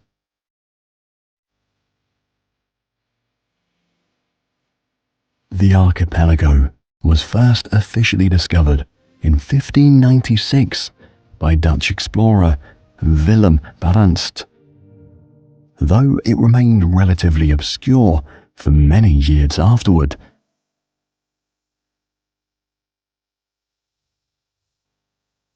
In addition to its natural landscapes, the Svalbard archipelago is also home to a wide range of wildlife, including Atlantic puffins.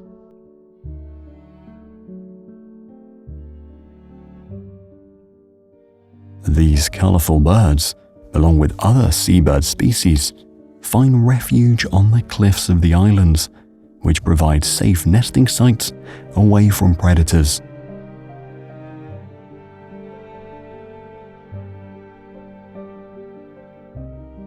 The archipelago is also an ideal habitat for polar bears, known as the King of the Arctic.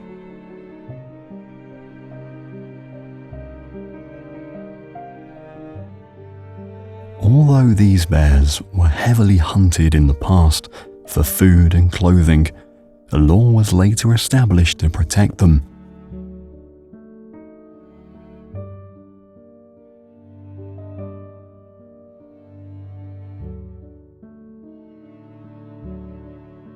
Another iconic Arctic animal found on the snowy islands is the walrus, which is easily recognizable by its prominent tusks.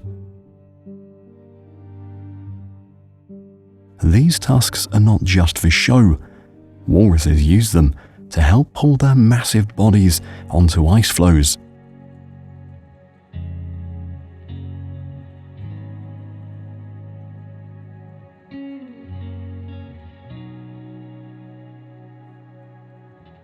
Social by nature, walruses are often seen lounging together in groups.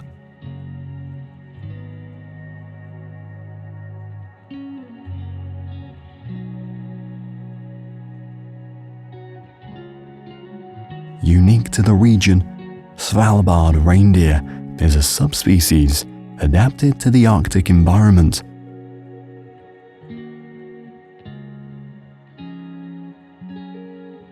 With no natural predators on the islands, the population is robust, estimated to be over 10,000.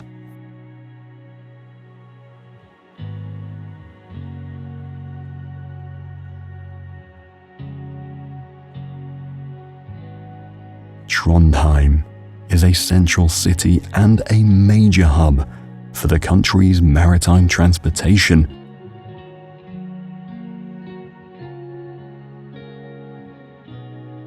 Being a historic district, it is home to the Old Town Bridge and the Nidelva River that flows through it. The Old Town is known for the colourful architecture that surrounds it, making it a popular inspiration for artists and photographers.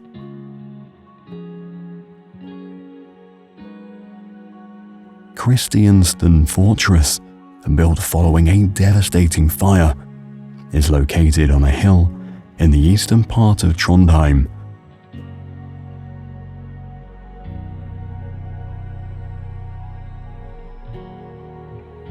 It was the fortress's cannons, historically used to alert locals to fire incidents, that played a crucial role in preserving its significance and preventing it from being forgotten.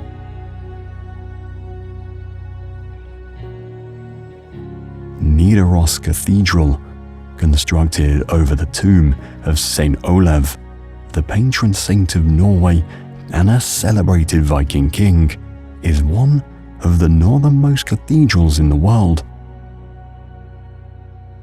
Recognized as Norway's national sanctuary, this cathedral has been a pivotal religious site since the medieval era.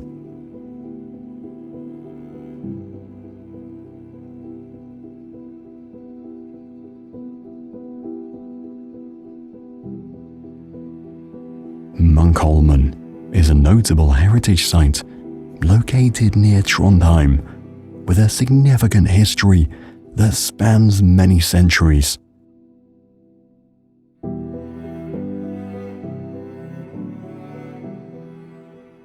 Initially established as a Benedictine monastery in the 11th century, it was later converted into a fortress and prison. Today, Munkholmen is a popular tourist destination where visitors can explore its historic structures and learn about its varied past.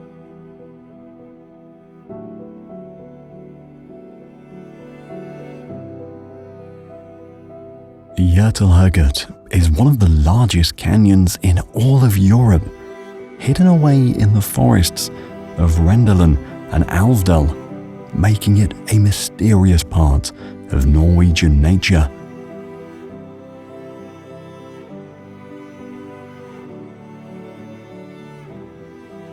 The name Geothermal translates to the giant's cut in English.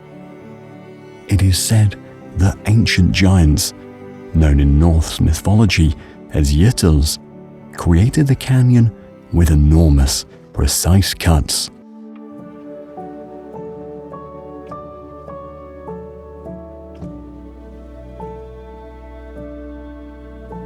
Porvar is a small town located in the southern part of the country.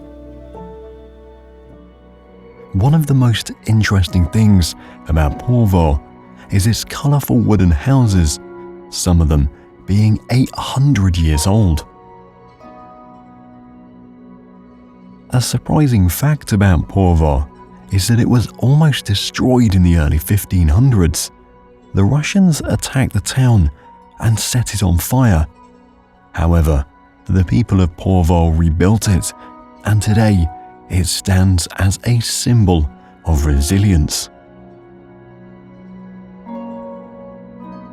Finland is often called the land of 1,000 lakes, but that nickname actually underestimates the number.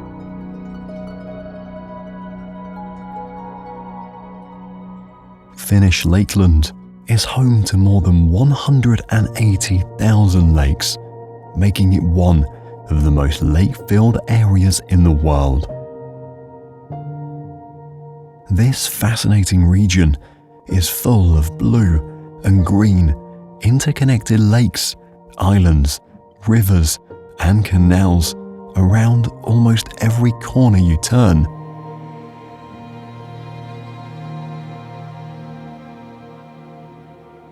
Many of these lakes were formed thousands of years ago when glaciers melted, leaving behind huge pools of fresh water.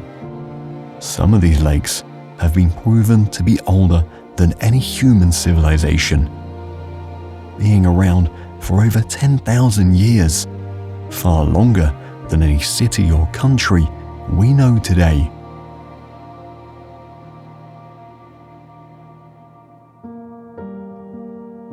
Part of the area is the Punkaharju Ridge, a long, narrow strip of land that stretches between lakes and looks like a path floating on the water.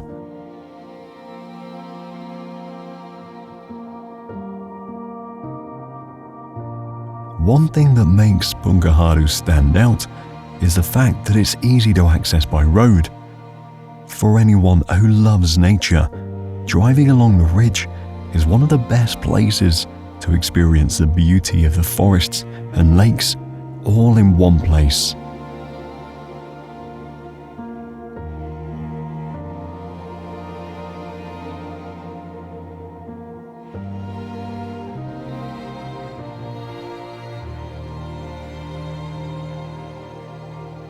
Lake Saimaa is one of Finland's most famous lakes and is the largest in the country.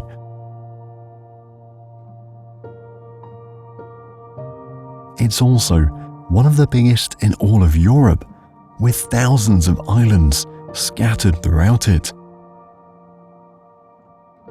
The lake is home to an endangered species of seal, the Saimaa ringed seal. These seals are special because they only live in this lake, where they adapted to live in fresh water, and they are one of the most endangered seals in the world.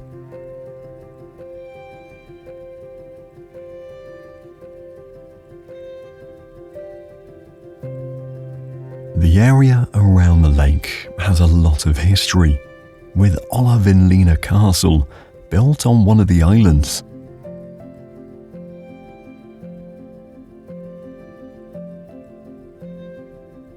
Built in 1475 by a Danish knight to protect Finland from Russian attacks, it has managed to hold on to its original structure through centuries of changes and challenges.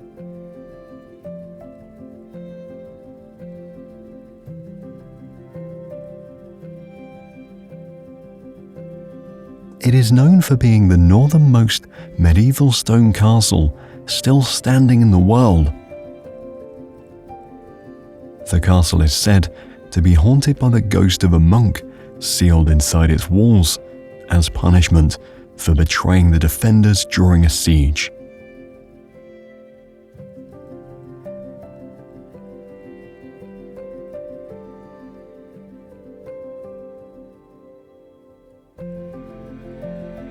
Helsinki, the capital of Finland, sits on a cluster of small islands and peninsulas, making water a big part of the city's identity.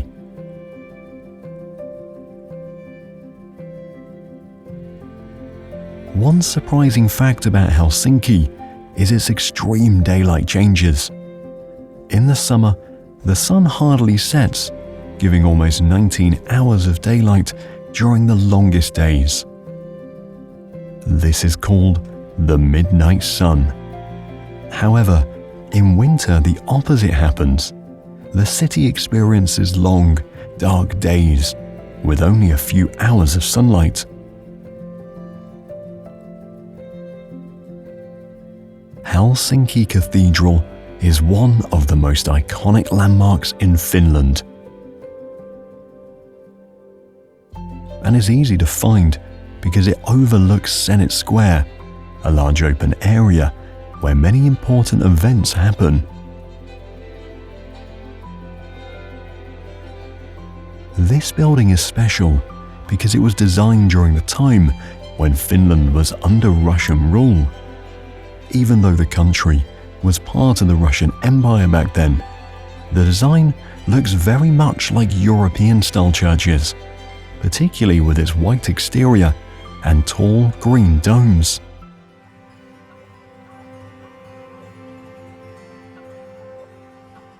One fascinating fact is that there are 12 statues of apostles on the roof of the cathedral. These statues are made of zinc, which is unusual because most statues of this kind are made from stone or bronze.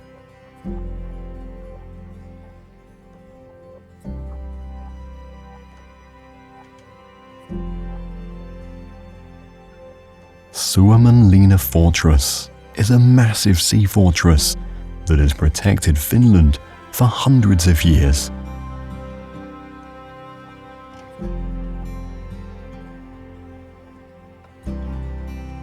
Interestingly, Finland didn't even exist as an independent country when Suomenlinna was built in the 18th century.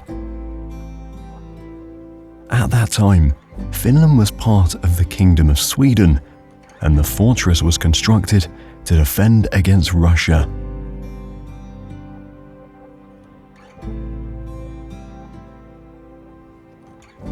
Despite its impressive defenses, Russia managed to capture the fortress in 1808, and Finland became part of the Russian Empire for over a century.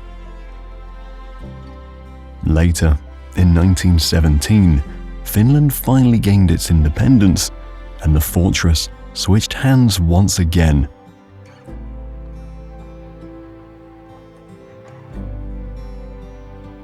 Ouspensky Cathedral is the largest Orthodox cathedral in Western Europe, and it was built in the late 19th century.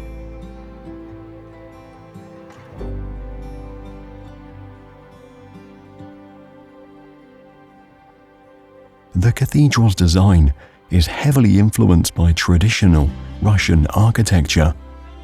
You can see this in its tall, onion-shaped domes, which are a signature feature of many Orthodox churches.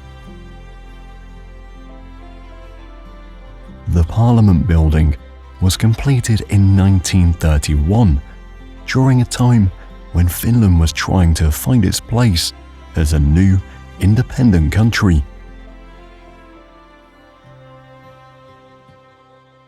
The architecture reflects this mix of old traditions and modern ideas. The building is made of Finnish granite, which gives it a solid, natural look. One of the most interesting facts about this building is its role in Finland's journey toward gender equality. In 1906, Finland became the first country in Europe to give women the right to vote and run for office. St. John's Church, a significant historical site for Finland's Lutheran community. The church has been around for more than a century, having been completed in 1891. What makes St. John's Church especially interesting is its twin towers, which can be seen from many parts of the country.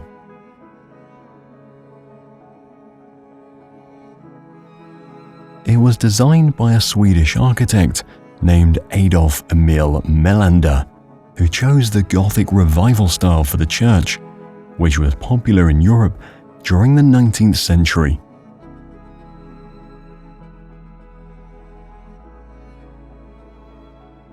The Åland archipelago lies between Finland and Sweden in the Baltic Sea. While Åland belongs to Finland, it operates differently from the rest of the country. People there speak Swedish, and the islands have their own government. The archipelago is made up of around 6,700 islands, although most are tiny and uninhabited. In fact, only about 60 islands have people living on them. What's unique about Åland is that it's known for being a peaceful place. Unlike other parts of Europe that experience wars, Åland has been demilitarized since 1921.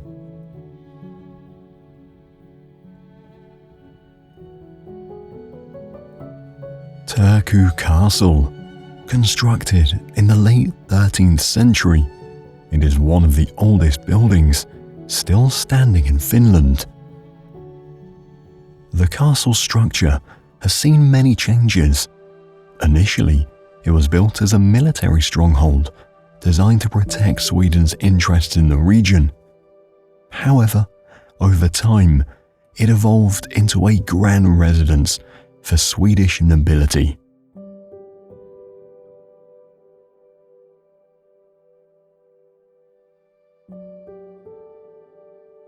Lapland. Located in the northernmost part of the country, it stretches across Sweden, Norway, and even a bit of Russia. The area is famous for its extreme climate. In winter, temperatures can drop well below freezing, and the land is often covered in snow for months. The place is known as the legendary home of Santa Claus. Local stories say his workshop is tucked away deep in the forests of Rovaniemi.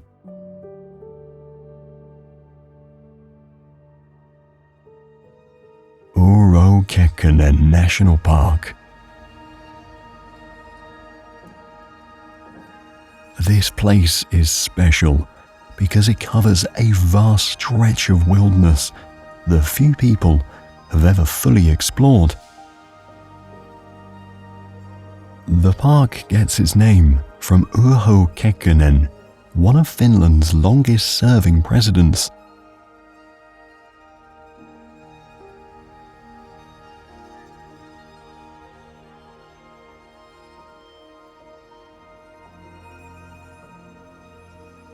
An interesting fact is that the park is home to many species that have adapted to its cold environment. For example, the Arctic fox lives here, a rare sight in many parts of Europe. This small animal is perfectly suited for harsh winters with its thick fur and ability to survive on little food.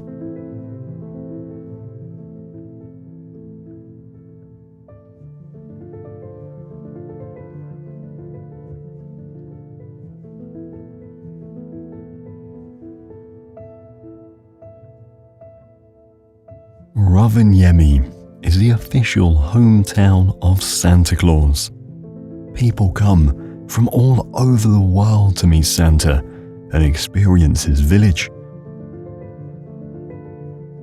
You can visit Santa Claus Village at any time of the year, which is unique since most people think of Santa only during Christmas.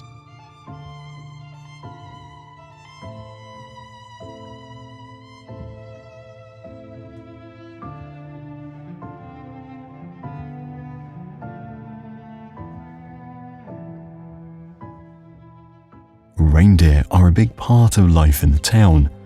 Many families still rely on them for food, clothing, and transport.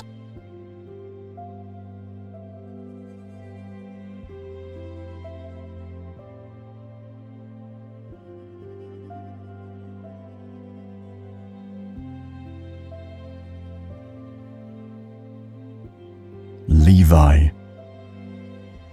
This place stands out as one of the most famous ski resorts in the country.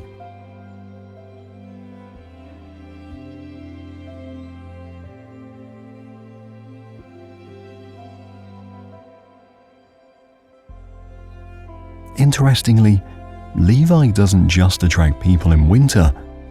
During summer, it transforms into a paradise for hikers and mountain bikers. It's one of the best places in the world to see the Northern Lights. If you stay for at least 3 nights during the peak season from September to March, there's an 80% chance you'll witness this natural light show. The clear skies and minimal light pollution in Levi make it almost perfect for spotting the auroras.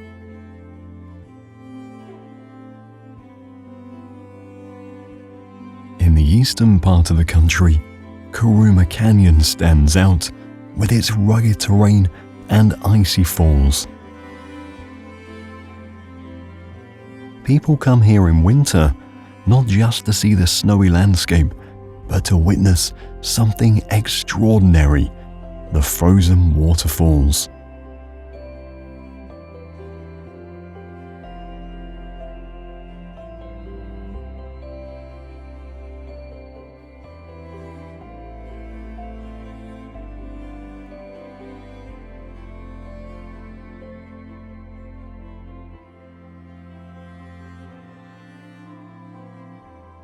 Sana Fell. This mountain rises sharply from the landscape, making it a prominent natural wonder. People in the area have known of it for its spiritual importance for centuries. In ancient Sami legends, the mountain was even seen as sacred, with the Sami people considering it a place where the gods lived.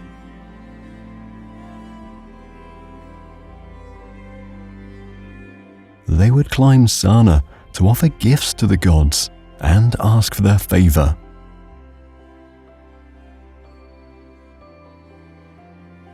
Naantali is located on the southwestern coast of the country, facing the Baltic Sea.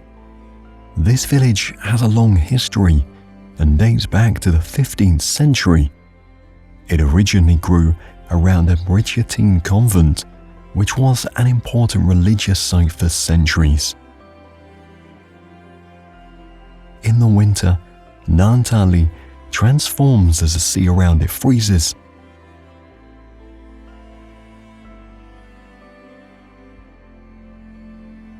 Locals and visitors alike take advantage of this natural change by heading out onto the frozen waters for ice skating. Skating on the sea might sound unusual, but it's a common winter activity here.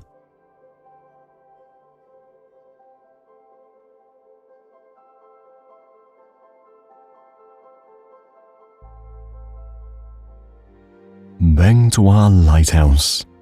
It's the tallest lighthouse in the Nordic countries and has guided ships through these waters for over 100 years. Built in 1906, it still stands strong despite many challenges, including harsh weather and even war.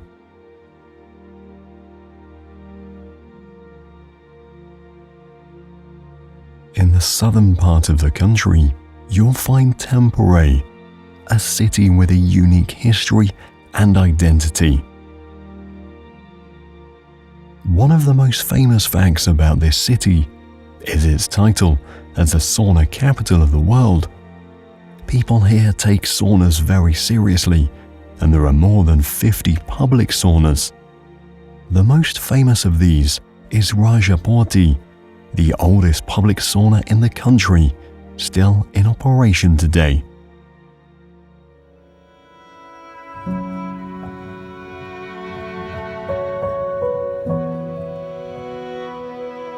While the Nordic countries offer one of the most unique attractions, they're constantly threatened by dangers.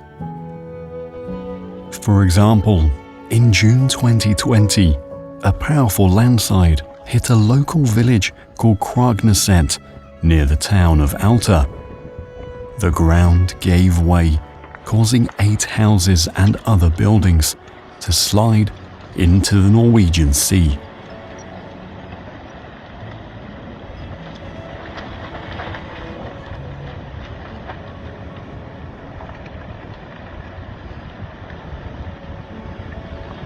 The landslide stretched between 650 meters and 800 meters wide and reached a height of 40 meters.